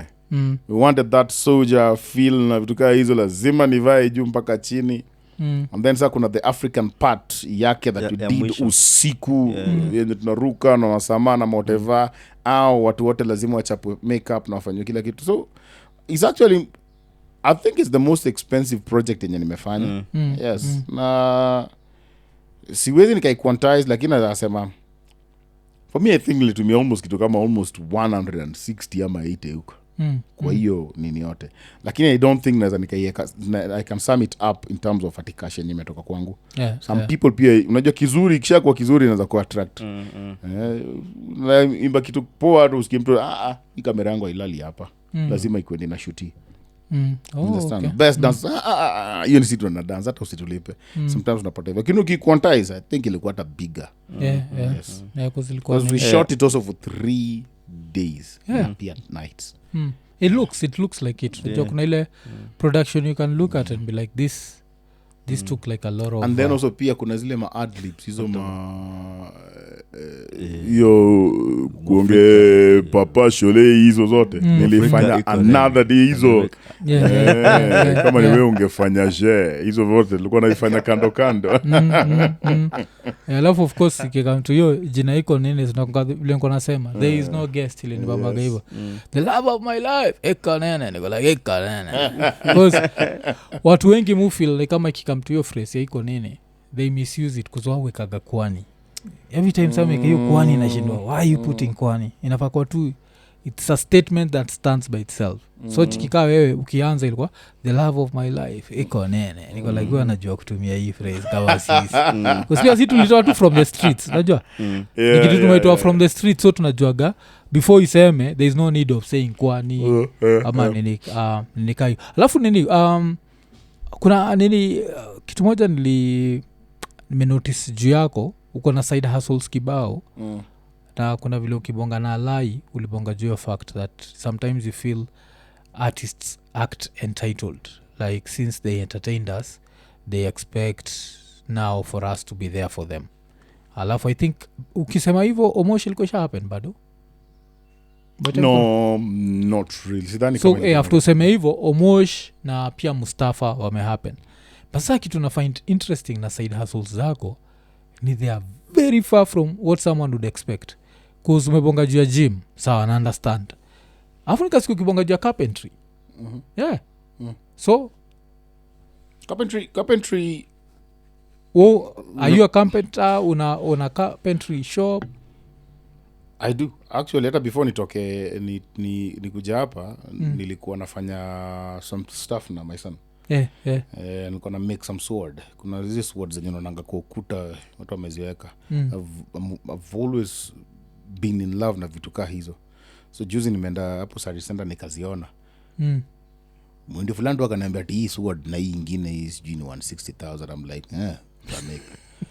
I want this. I went got some MDF at, I don't know, 300, not 600 shillings. MDF ni hizi boards. Nikaenda nikazichonga kutengeneza kila kitu.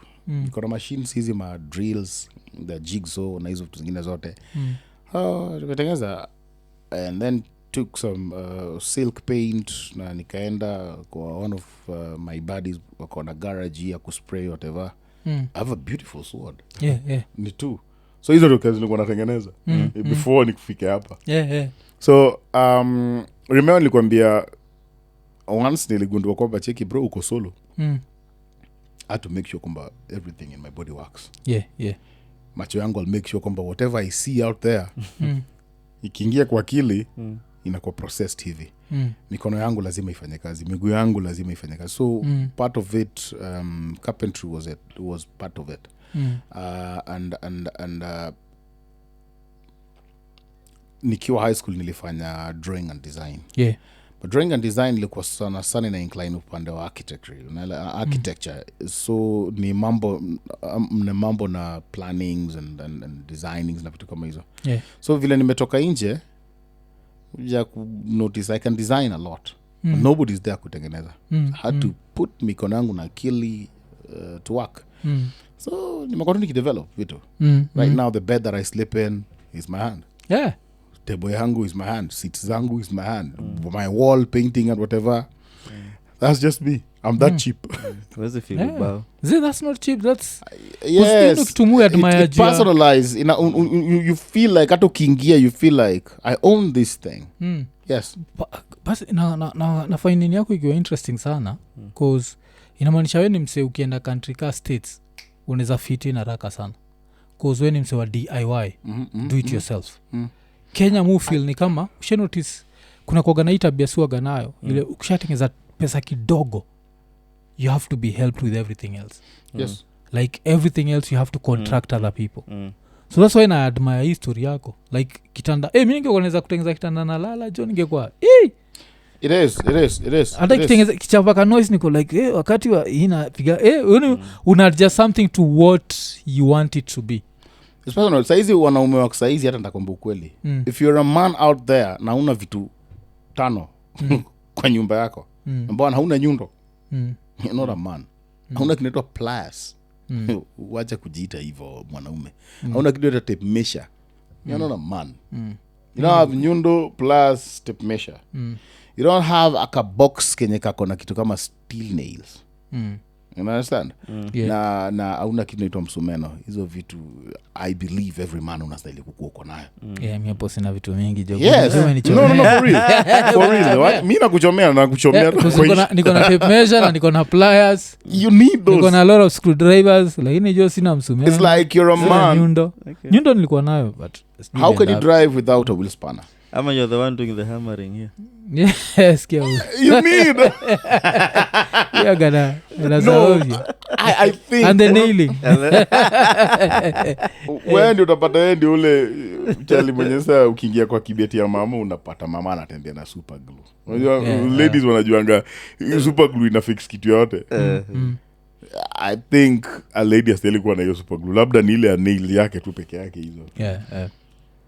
Because you need as a man. Carpentry ulijifundisha? Carpentry I believe sikuwa naifanya kama carpentry because you see wakati carpentry ya shule inawaambia the dovetail and the meter joints and the hizo whatever hizo joints me had to invent my own joints. Like I don't have this and I don't have this but this thing lazima it has to be a joint so that it can flow inipatie this thing that I have in my mind. So yangu nimeangalia so much kama kudesign but now it's still carpentry. So I find myself just designing and making sure kwamba I give birth to this thing. Na lazima nipatie life. So I've done carpentry nimejipata nikifanya ujenzi ya sijatengeneza nyumba like kwenda kwa site ile kupanga whatever. But I found myself niko mpaka na travel mpaka na tusimiti na vitu kama huto. Sometimes hata watu wengine wanajamii na mimi bwana acha fundi ya kule yake, naambia ndio maana nafanya kwa sababu fundi anakula yake. Understand? Shida yenye tuko nayo na this society, unapata somebody knows too much about a very little, a very tiny thing. Weni daktari ama unajiita weni daktari, lakini hata ukinunua DSTV you can't connect it, unaita mtu akuja kutengeneze, sijui unaelewa. Weni engineer mzima, lakini hata hujui piriton ya nini. People wanna live kwa line ingine slim sana. You just depend on exactly what you are ama the people when you're around you. Cause vile nimekwambia hiyo story ya DIY, kuna best yangu fulani waga anaitwa Franza iko Masai za Chicago. So nakunga kuna siku za kwanza tukibonga akiniambia Mondays mwaga free and Mondays is the day that I used to wash my car. So naturally najuaga kuwash gari unaipeleka car wash. So kuna siku moja tunabonga na msena muuliza like ananiambia na wash gari, so tutabonga baadaye. Hapo nikamuuliza so uko tuongee zizi, nikamuuliza zile za uko kwa car wash, kaniambia zizi on Mondays I wash my car. Damn sana nitumia tu ile video tu akiosha like unajua na ile detailed kabisa na iosha na make sure ile nini paint na paint na yani gari na shine. Basi sisi sasa ona gari zetu washagwa na wase wengine. That's why ushona gari kikupita Nairobi kishine mtu inotice cause zimeoshona almost zimeparara cause unapati kipatia wochi anachukua tu sabuni toyo ile lasta ile, so mtu akiwaga majuu mtu shida gari zina shine kwa nini. There's a time unapata hata ile hiyo nini netia natumia kuosha inaanguka chini kwa floor inaokota mamawe, anaichukua gets back scratches your gari but hautawahi kujua where the only thing uko nao wakati enda kwa car wash parking poop hii flash disk yangu ni flash unatoa, you just think about that. And then naangalia kwa ile coins in the glove compartment umejua sijui nini alafu unaenda nayo the rest of the cars you don't know. It happens hivyo. So even with the do it yourself thing, I've sold a lot. Nimesell mpaka kuna there's a peacock yenye nimeuza more than 30 30 peacocks yenye nimetengeza tu na mkono and then go spray na vitu kama hizo. One of them nilikuwa nauza karibu 15k. I have a number of houses zenye nimeuza. Kuna masks na face masks zenye nimetengeneza, kuna zenye kuna salons zenye ziko mpaka mtaani. They're like, "Hey, unafanya hii?" And I'm like, "Yes, I want to do this." Unapata unalipwa. So I just even do it for fun. Do it for fun, but unapata the appreciation is just too sweet. So carpentry yako it's not strictly kitanda kiti nini, it's also vitu kama hizo ma face mask I don't do it kama hasa nimefungua workshop even though a lot of people wananiambia man fungua but kuna vitu zenye unaona ni kama ukifanya pia zitatake a lot of attention yako. It's just the same na gymming ama kukua kwa gym full time. Utapata sometimes uko kwa session yenye unataka ya watu kama 20 na whatever uta earn kutoka hapa you can earn it within kitu kama maybe hata 20 minutes ama hata 1 hour hata 10 times. Unapata umeenda kwa shoot ya mtu umemaliza tu hiyo shoot na maybe get something like 30 G's zako. Hii 30 G's hao 20 watakupatia 30 G's within kitu kama 1 month. Same session. So unapata sometimes ukipiga hesabu zako unapata time haikufavor for the same amount of cash. Unaelewa? So sometimes unapata inakula. Same pia na carpentry. I do it for fun, but mtu kama unataka nikutengenezee kitu chako niachie. I'll take my time when I feel like na resonate na hiyo kitu, that's the time I'm going to work on it. Yes. Oh, okay. So ikikam to ma artists who struggle like that, ukiona like vile ulisikia story ya Mustafa, what came to mind after having predicted it in quotes, because you talked about it before it happened? Sorry, but lakini that is bullshit. sio kubaya. That's total bullshit. I feel like it's total bullshit. I'm sorry. Lakini reason why nasema hivyo ni kwa sababu I don't understand how naweza kosa kuinvest in me. Yeah. And I just invest kwa the name ama just the face. Yeah, yeah. Problem ni we outlive our pockets. Yeah. I'm in a position I could get up to 100,000 shillings. Bro, I'm supposed to live kama mtu mwenye ako chini ya hiyo. Hata God anakubless na hiyo. Yeah, yeah. God akubless kwa sababu ati unaweza lia ama kwa sababu unaweza show off ama kitu kama hiyo. God anakubless kwa sababu ya nyegenye uko nayo ya kupata chenye unataka.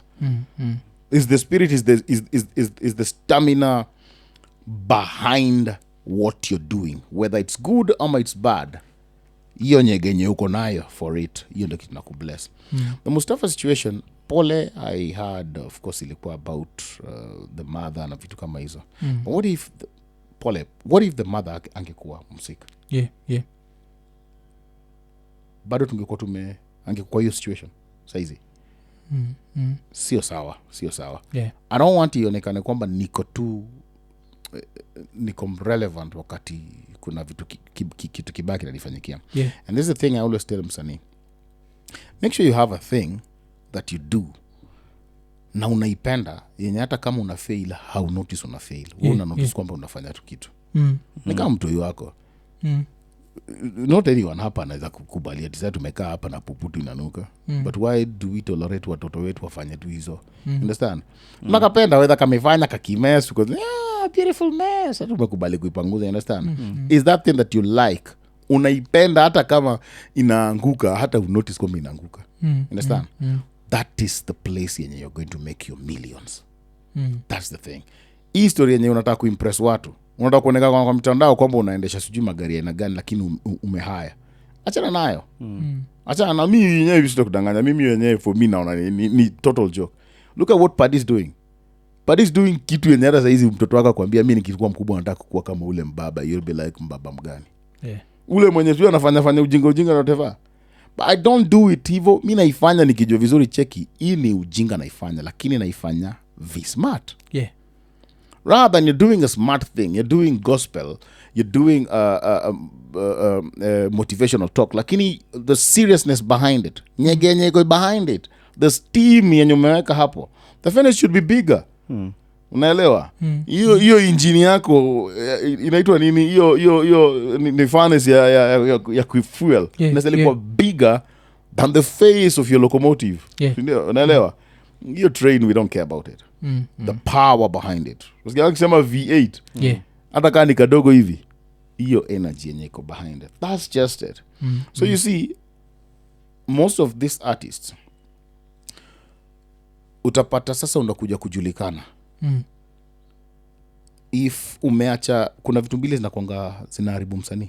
Cha kwanza ni anything including your wife, including mtoto wako asifike point yenye anakucontrol. You should always be in control. Cars zinapatanga accident because the driver was not in control of the car. Unaweza pata accident hata kama tu unaendesha hapa at 10. Na unaweza ukafika safe hata kama umeenda 180. You understand? It's not about the speed. The car is not bad. It's you who is in control. If you let alcohol be in control, you will F up. Understand? Hata mamadha zetu saa zingine unapata tu ameacha pastor ndiye ako in control of our homes. Ati sasa ni Sunday tunaomba, Tuesday tunaomba, nini tunaomba. Come on, get some life. Unaelewa? Anything umeacha. Social media should not be in control of your life. Nini Padi ndio, but David Omondi should be in charge. Yeye ndiye anastahili na drive Padi. Hata Michael Jackson tuliona vile the Michael Jackson ndiye alimpeleka kule alimpeleka. Understand? So for me ni ukweli nikisema ni bullshit, trust you me, I mean it. It's total bullshit. Tuachane na hiyo story. Sistahili kukuwa enriched through outside. Mali nastahili kukuwa kwangu ndani yangu. Ikifika pali penye sasa mimi ndio lazima nichangiwe. I know mabaya wewe nafanyika, but wacha mtu anichangie kwa appreciate what I've been to them. Yeah. mi nitaiangalia ni kama na pay. Unajua saizi nikikuwa pabaya, the best example mi upeana ni, hebu imagine mimi wewe na ndugu pale, we meet na yeye every morning, yeye usema hi, hiyo hi tu, you know that hi is an investment. But tunakutana na Afrika hapa, hata anisalimi, niangalianga tu hivi. Kesho tupate ninapitia maybe hapa na kuingia hata hapa Mombasa Road. Yeah. Tunakutana una drive na mimi na drive. Kama tunasalimianaga hai na wewe umeona pale Mombasa Road kuna maandamano, watu wanavunjiwa magari, ama labda I don't know ni watu wa sports maybe, ma fans. What will you do? Utanisalimia? Utafanya nini? Hata kama utanisalimia lazima utaniambia. Cheki man, usipitie hiyo route. Si ndio? Gari yako itabomolewa. Lakini kama ni mimi nimekutana na Mwafrika na yeye ndiye anaenda hivyo, si atosalimianagi? Mbona nimwambie?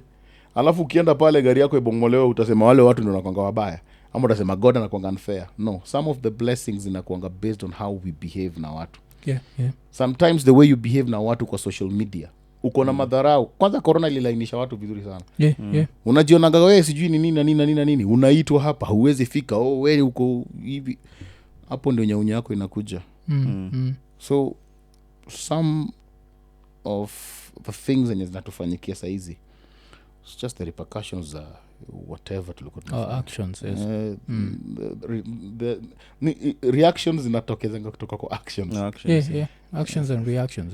So nikisema ni bullshit na maanisha pia kuna bullshits fulani alifanya before.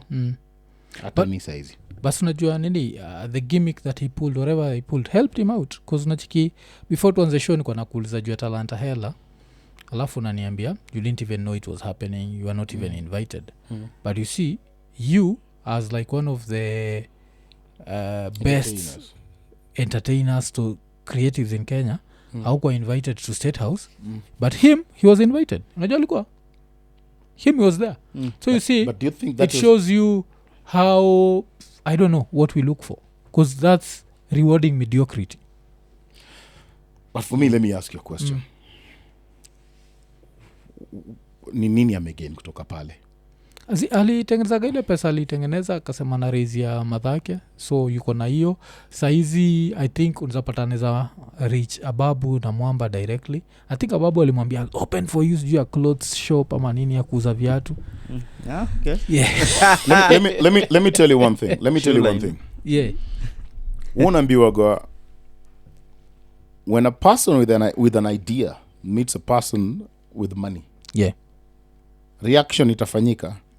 And then the guy with the idea atabaki na pesa, okay, na bado atabaki na idea, but the guy with money will just back in a idea.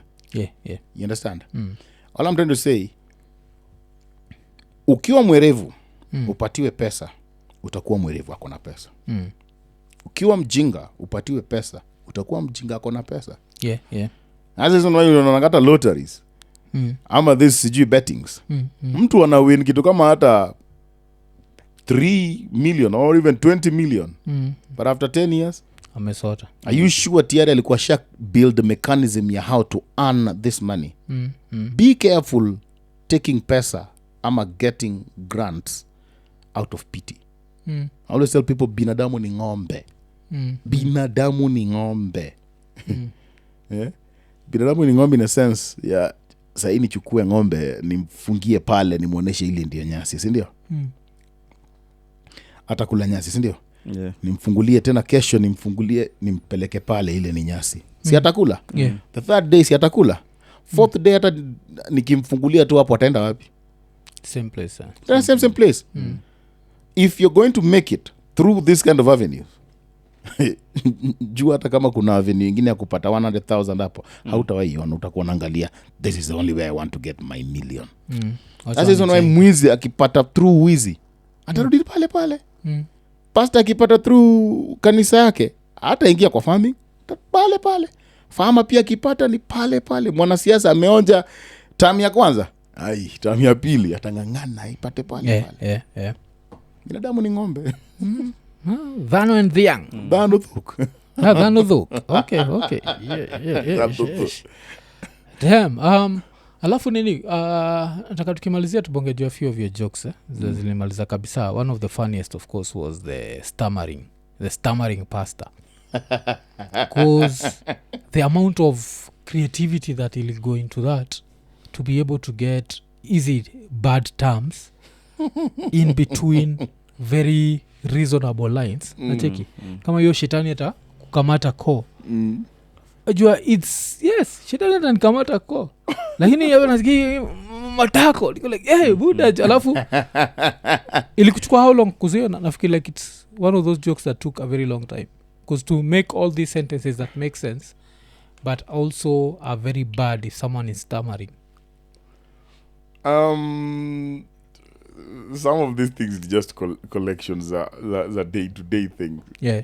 Sometimes you find hauko maintain kusema kitu and then unajipata tu umeipayuka.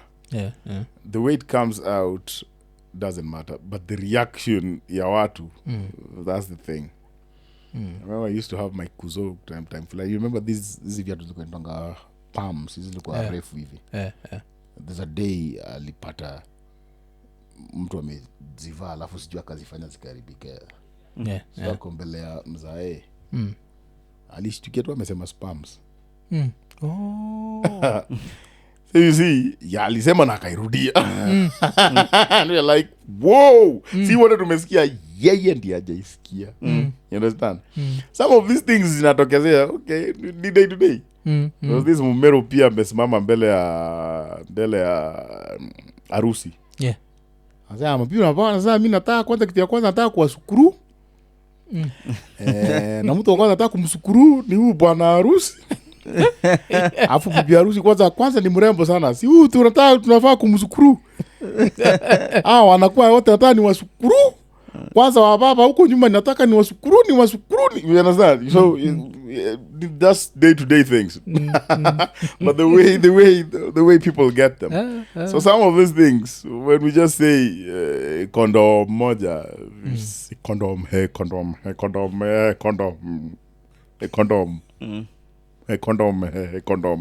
moja, and then you'll get this nigga talking about condom moja. So afu kwanza vile naishanga ile kumaanisha kusiko like hata kwa church watu waliza kuwa wameshtuka kuzio matako ile hakuna humor yoyote kwa hii dunia yenye haiumizi mtu. Ndio maana zinaitwa punchline. Yeah. They have to punch. If you're thinking kwamba ndio maana unaambia hauna sense of humor. If you're thinking kwamba jokes zako zinastahili kwa just hati zinabamba, then see a joke. Something nastahili kusema about msapere mpaka msapere aseme haki ya Mungu hiyo ni sisi guy. Only the msapere mwenye ako na sense of humor. There's something tasema about what the Catholic wako zile sijaiona hivyo lakini you understand? There's something to get about the dead. Yenye utaziliza na unachomea watu wamekufa. You understand? But it has to be a painful thing. Hakuna comedy yoyote kwa hii dunia yenye haiumizi mtu. So mtu asikudanganya tu that's a bad joke. Yes, and then it's a good one. Kuza hivi nitayo ni moja ule make me find it funny sana, but yeye anako anacheka am I supposed to be laughing? Vile kuna bonga juu ya vile your relatives would come in the house and they just speak things while crying. Because now the fact that I could see it found it to be super funny, but unakunga naongea juu ya sad situation. It's not fair to this often. Yeah. So niko najua you specific part niko like 90% sure hakutakuwa nafana taandika hapo chini like buda juu utachekaje kana kuambia juu kitu painful hivyo. Like does not work like that. Sometimes someone tells you about their pain but in such a funny way that you end up laughing. Yeah, so kuna hiyo best example ni saizi fungulia tu mama mlango ndo mfungua kuja na ki black eye. Of course she's gone through something. Why are you laughing? First thing unafikiria like utamwambia wow hey umegongwa hii huyu na amekugonga. You understand? That's it. You see a fat guy just ameslide rip apeanguka chini, you'll be like, oh, sorry. Hata kani budako. The longer ata stay hapo ndio sasa ndio more itaanza kusink. Lakini the first giggle inakujanga instantly. Laughter is always hakuna joke. Mtu asikudanganya kwamba kuna joke yote yenye iko nini. It's at the expense of something. Kuna joke utasema hivi inaboa watu fulani, lakini only the group ya watu wenye wako na sense of humor ndio tabaki zile za you know. Hapo umetupata. That's just it. Alafu kuna hii joke ulichapa majuzi pia ile ni bamba sana. Hii unaenda kubonga na dem, alafu dem anakuambia unanuka condom. Found that to be super funny because I've never thought about it. I never thought of like cause yeah, sit unajua ule condom unuka. It's nasty and it's but now Jay's dem ameambia msee unanuka condom. So we were like, yeah, this is interesting. Sikia dem ameambia msee unanuka condom. Yeah, but I don't know. I wanted just something in to shout ile mentality mlango tu imefungwa on your face when you know very well you're in. You have the swag and everything that it's called direct flip. Inakuanga another way I could trigger humor. Immediately okay, I didn't expect that. Pop tu umepatwa. When a thrust mzima tu immediately laughter. And that's what I always want in my humor. Oh, okay. Because that came out really really well. So e break umetake from creative whatever ni kwa nini? Like cause kuna wale wasemu angaliaga na angalia work ethic yao niko like I'd want to be like this guy and you're one of those. So ile time umetake like a long break na shindwa unadu nini? It's healthy but a lot of people hawajui. Kuna mahali ukifika it's important to take break. Sometimes hata watu wangu wanaenda, hey man umetake long, hujafanya hii na hii. Yeah. It's because we have a group ya watu wenye wanajita wasanii and they think usanii is just bombarding people with release. No, it's not about that. Ukikaa chini uangalie the kind of people wenye wali to entertain. They were entertaining us na beats za vitu wanatupatia mpaka time ya ku digest. If a song is good it will remain kwa akili yetu sana. Ndio maana tumefika kwa position yenye mtu anatoa kitu within 1 week haiko kwa trend and then anajua ishaisha hivyo pap imeenda. Another thing ni msanii akikufa ndio sasa tunaanza ku notice kitu.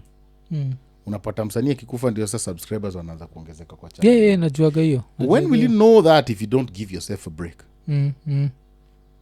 Leo nilikuwa naambia msanii fulani naweza nikakosa kutoa kitu lakini subscribers wangu wanaendelea kuongezeka.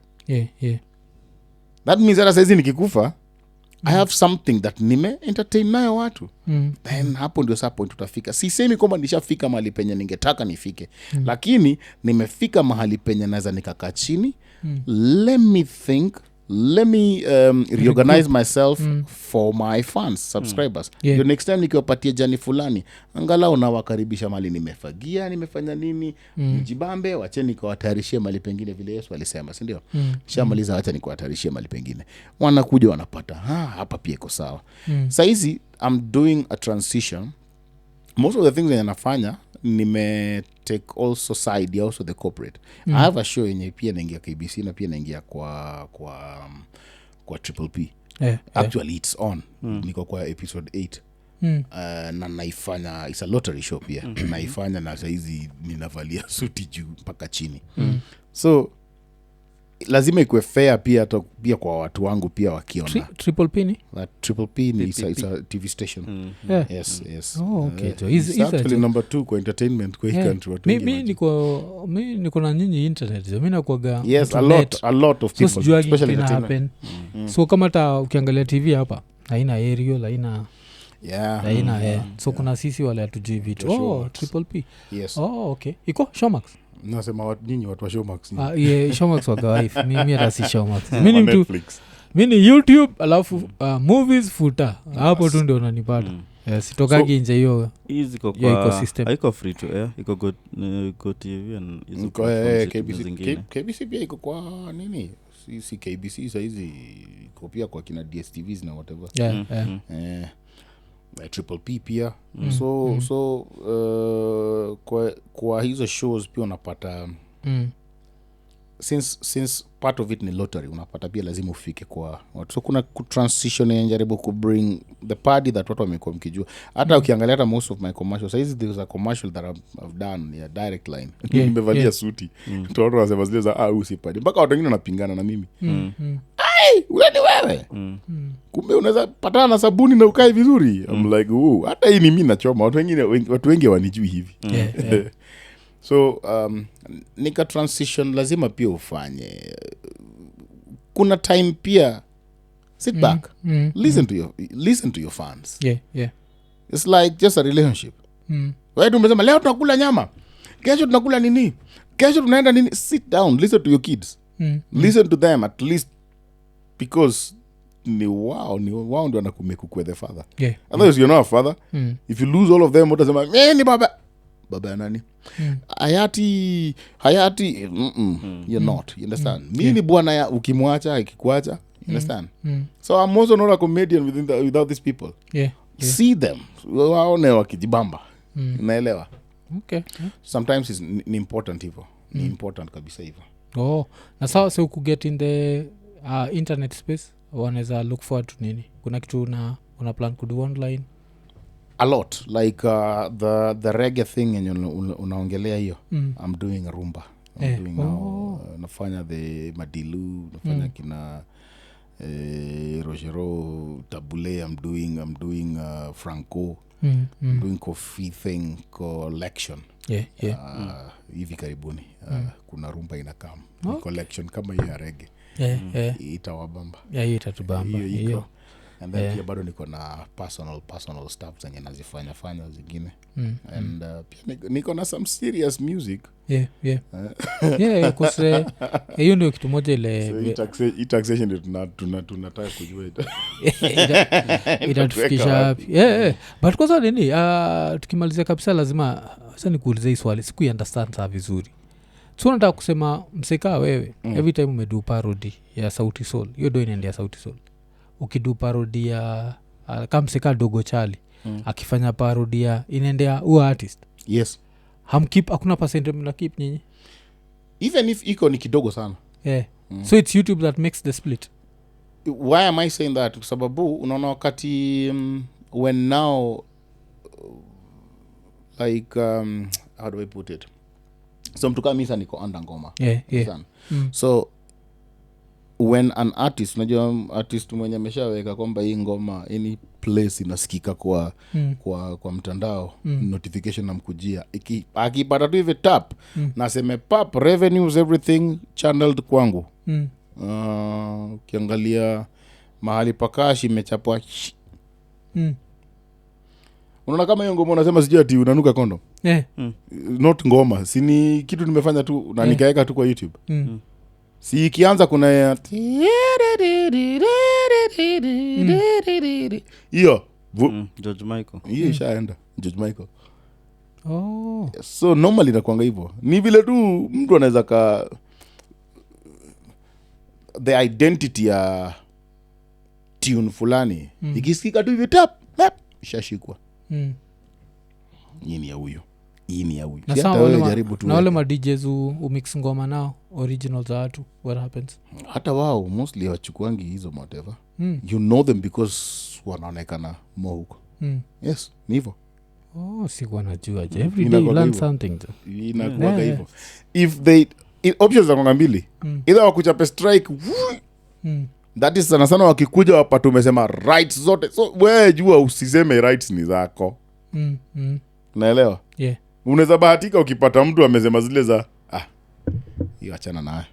Kuna watu wengine wanaachanga hivyo. You have people like akina Jay-Z and nani wanaachanga hata zao tu ziko hivyo. Watch as it trend. They have their own ways. Lakini kuna mtu mwenye tu hii iko hivi pap. Na alafu sana pia kuna watu wenye pia kwa majuu wenye wako sensitive unapata asipo shika ukienda kuripoti kule kwamba usemecheki right za ngoma zote ni zangu, ni wao watakuwa striked. ama pesa zao sa YouTube itakuja kuchannel kwako. Mm. So if they don't do that to you mapema, ni wewe ndio unaweza wafanyia. You have to be careful. Sometimes unapata parody inaweza gain relevance kubwa hata kushinda the original. Yeah, so chunga lazima uchunge. Okay. So sometimes I have to also ask kutoka kwa like sasa kama ngoma hebu reach hawa watu uliza kama wako sawa tufanye hivi, but your thumbs up good.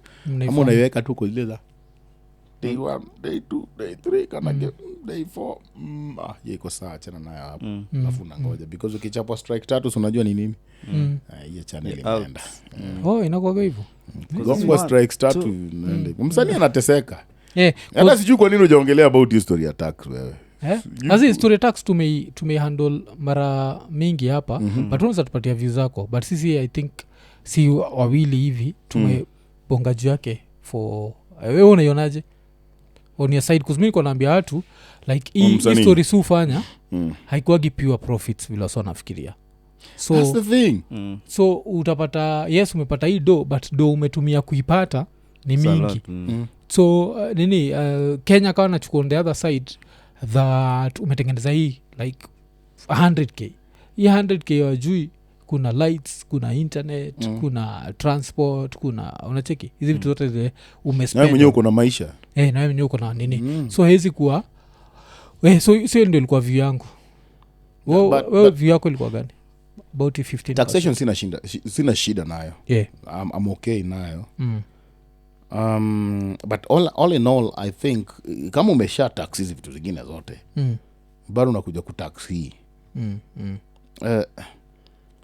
It's like I come to you it's like ni bargain. Ni aje nyanya unauzaje? Nyanya nauza 10 bob, acha nikupatie 8 bob. Kitunguu nauzaje? Nauza 20 bob, acha nikupatie 15 bob, sawa. Alafu hizi vitu zote ukisha weka kwa kikapu yako na kule saa yote imefika ngapi? Nakwambia yote imefika 530. Alafu tena nakwambia sasa badala hii 530 sinikupatie tu 500. Yaani bado ushani nyoa tena bado unaninyoa. Unaelewa? Uwezi nidanganya kwamba uja tax jamaa mwenye ananiuzia kiberiti. Uwezi nidanganya uja tax mwenye ananiwekea fuel na vitu kama hizo. Any money that I pay, trust you me, bado nenda kama ina tax huko mbele. Hiyo ni kitu moja najua.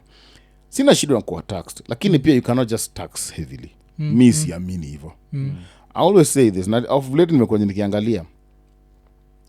Saizi pole to these groups, but jamaa kinok mlango yako alafu akuje, are you my brother? I wanted to do a business with you. Kuna kitu kanaingia kwa akili yako. Like you want to do business na mimi? Because kuna a way tushachukua Nigerians wanakuanga hivi. Tushachukua Wahindi wanakuanga hivi. Kuna kuaga na wazungu. Mzungu anakuja kwa ako kwa hii church. Hii church then iko hivi. Kunayo. There's a cultural mentality. It's not the best way ya kuiweka, but tukubali tukatae. Nika tribalism. Iko. No way nitajua ati we ni mjaka alafu ule mjamaa na kuongelea vibaya alafu pia mimi niko too comfortable. Itaenda all the way nisikie juu huyu mzungu amesema zile za hivi hata kama napigana sijui wewe ulichokozana lakini mzungu anapiga Mwafrika. Unaelewa? Iko.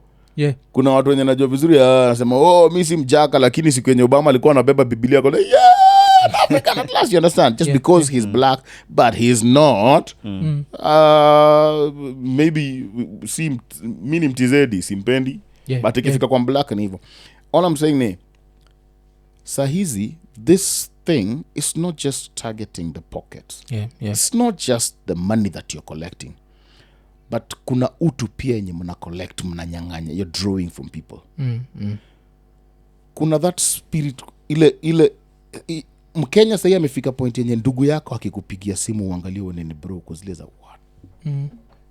Sasa hii ni shida. Yaani ndugu yako mwenyewe unaweza lenga call yake. Because hatuna, there's a spirit yenye tayari tunaanza kukua nayo. Sijui kama these leaders wanaona hivyo. Yes, kuna utu yenye inatolewa pia kwetu. As much as unatoa hii cash, kuna usaidizi, kuna ujirani yenye sasa unaitoa. Tushafika culture, tushafika society yenye. You remember kitambo mtu angesema cheki yule pastor anaenda kwetu. Yeah. You remember hiyo? Because ile za squeeze. Yeah, wale mapasta wanaenda kwetu. We look at you like ni budako anaanza. Nini bwana budako kwani mchafu bwana. Au mapasta wawili wote wanaenda kwa kwenu. You understand? Yani tushafika point we don't trust pastors. Yeah, we don't trust. Yes. Yeah. When we used to trust teachers. Saizi we don't trust teachers. The days zenye mtu anaitwa daktari alikuwa mtu wa kuheshimika. Saizi hata enda kwa daktari mwambie zile umefanya na macho hivyo daktari akwambia sasa fanya hivi fanya hivi hata kwa hiyo macho hapa ni antibiotics umepima cholera hiyo. Doctors washafika point yenye we don't trust them because they're making money off diagnosis. No, making money we tunawaangalia like I don't trust you. Hii pesa hii cheki nimekuambia nikukohoa peke yake na kohoa hata kama nataka kukusaidia we don't trust. Tushafika hiyo point. Tushafika point yenye anyone tunaona ni kama anataka kutunyang'anya. Wives wetu, mabwana zetu. Bwana anapata 20,000 hauamini hiki kimtu kinapata zaidi. Wife anakuambia ni aje 1,000 ndio hii hapa change ni 70 bob. Hauamini. What are you doing with my money? You understand? Tushafika hiyo society. And the more you strain this kind of people, you imagine the kind of mentality tutakuwa natoa. Mbegu gani tutakuwa tunatoa. So I feel like mimi sina shida na taxation. It's ni haki. In fact the country will run smooth kama kuna. Lakini you cannot just blast it hivyo. Try understand. Kuna watu wenye wako pia na mafamilia. You don't just kill people. Si pia sisi file taxes. So we normally file the taxes. And when you file the taxes inakuaga if you got anything from maybe skiza tunes ama nini. Yes. You still have to top up the tax. Yes. So kuna kuagana ile withholding ishakatwa itabidi sasa ulipe ingine. So that's why hii tax ingine I think niliona Njugusha akiexplain akisema we already pay the taxes. Kuzo walifanya ikakanika watu walipagi tax. Cause sulipa tax. So that's why tulikuwa na shida na ingine cause kama at the end of the year lazima bado ni file returns. Na kwa hii file returns niseme nilipata hivi nikapata hivi na nikakupatia hii. Kwa nini unataka kuchukua hii ingine kule imetoka unataka tu kuchukua? Cause hiyo states uchukuaga part yao tayari, si ndio? Na states wakichukua wewe unatakaje kuchukua 15% bila hata kujali kile states wanachukua. So kulikuwa na hiyo nini. But another thing also hata kama watakuni tax, how will you quantize it? Utajua aje kwamba nimepata hivi? Niko nauliza sasa hizi nimevalia shati ya Batman. And then you show iende ipate 1 million views. Si nime market Batman. Kujiaje unajuaje tulipatana na Batman tukasikizana kwamba ni market na nilipa shilingi yangu 2,000. So kuna vitu zingine lazima msanii tena kaa ukijua kitu moja hakuna mtu mbaya kwa hii dunia kama msanii. Wasanii wakidecide na waseme tunagoma hata hii country inasimama. I'm telling you the truth. Why? An artist ndiye ako behind hata hii microphone. Even that Benz yenye sijui so and so anatembea nayo hapo. Aseme cheki don't touch anything. Mimi kuanzia leo usiguse yangu. Hiyo microphone wachana nayo. Msanii ndiye ana invent mpaka hiyo kitabu. Msanii hata akisema zile za cheki tumekata. Let's see how this country will work. Because msanii sio just mwenye tu namwona tu akionekana pale. You're talking about DIY na vitu kama hizo. Hao wote ni wasanii. Someone has to design it. You create, I mean. We don't have to look at them sijui kama nini. These guys ni vile msanii hajui nguvu yake. Msanii wa this country. Because vile umesema juu ya msanii, vile msanii ni important na ukaongea juu ya gari. Menikumbusha kitu moja. Kenya as a country to respect higi wasanii, si ndio? That means we don't even respect the artists. Even new artist wa kuchora. Angalia gari tuliproduce kama Kenya BJ50. Ulionaga? Ile gari inaitwa BJ. Yes. Kanakakale kitu smoky. Yes. Unaona? Cause wakidesign hakujua tuna need mtu wa kuichora. Cause Benz sufra ya the engineering ya Benz tunasahau the only reason Benz inakaa vipoa hivyo ni juu kuna msali ichora. Huyu engineer alidesign engine akadesign but kuna mtu alisema hii kitu itakaa hivi. Akaichora, akaivisualize and they made it beautiful. Hiyo tunaongelea.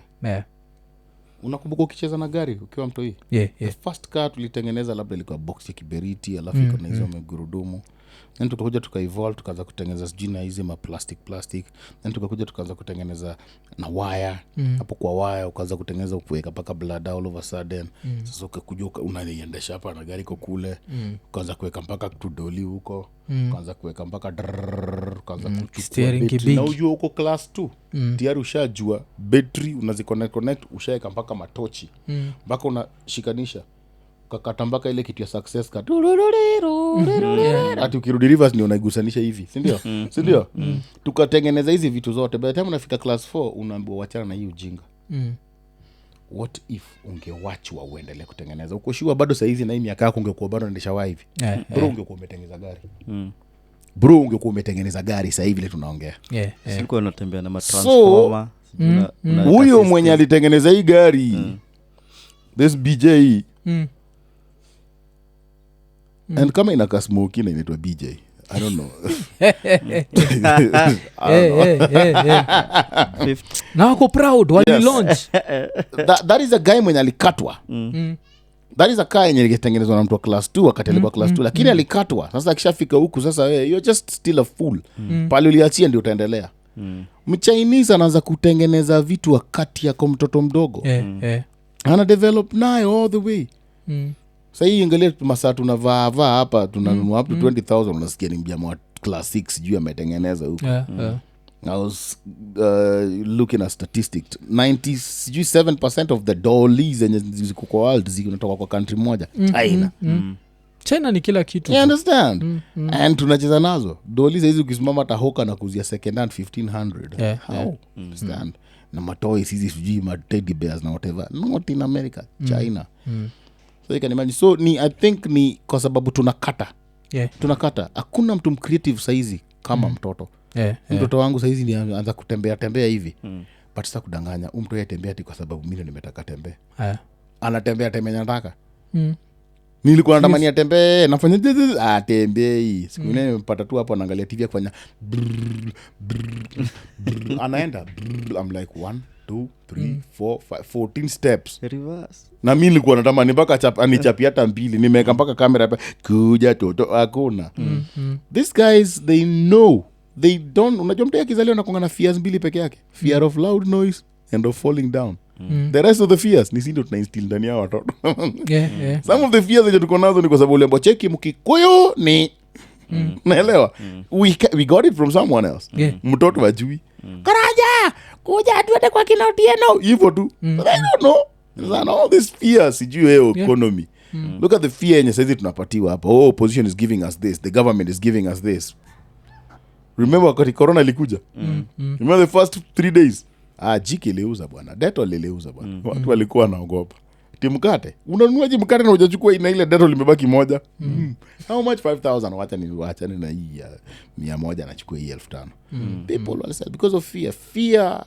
is powerful very okay acha tungoje tuone how this whole tax thing works out kwa wase wana misunderstand ati wasanii walipagi tax watu lipa tax we pay tax every now and then hii ingine mpya that's why Uhuru didn't think about it what's his name umsengine before Uhuru Obako kuifikiria hii gava mpya inatafuta tax so kama unafikiria tuko tunalipa tax inamaanisha una believe stima haiko inalipiwa tax inamaanisha una believe mkate haiko inalipiwa all these taxes zime increase na hii gava si ati ni vitu mpya that's why tunasema zime increase that means they've been there but they are being pushed to a higher level but wacheki kile kita happen because at the end of the day serikali ni serikali tunafanya nini bwana we are just wapiga kura shapigwa kura unapigwa muhuri so imekuwa hivyo jo so buda jo asante sana kwa kutokea jo tumeshukuru hii nini yetu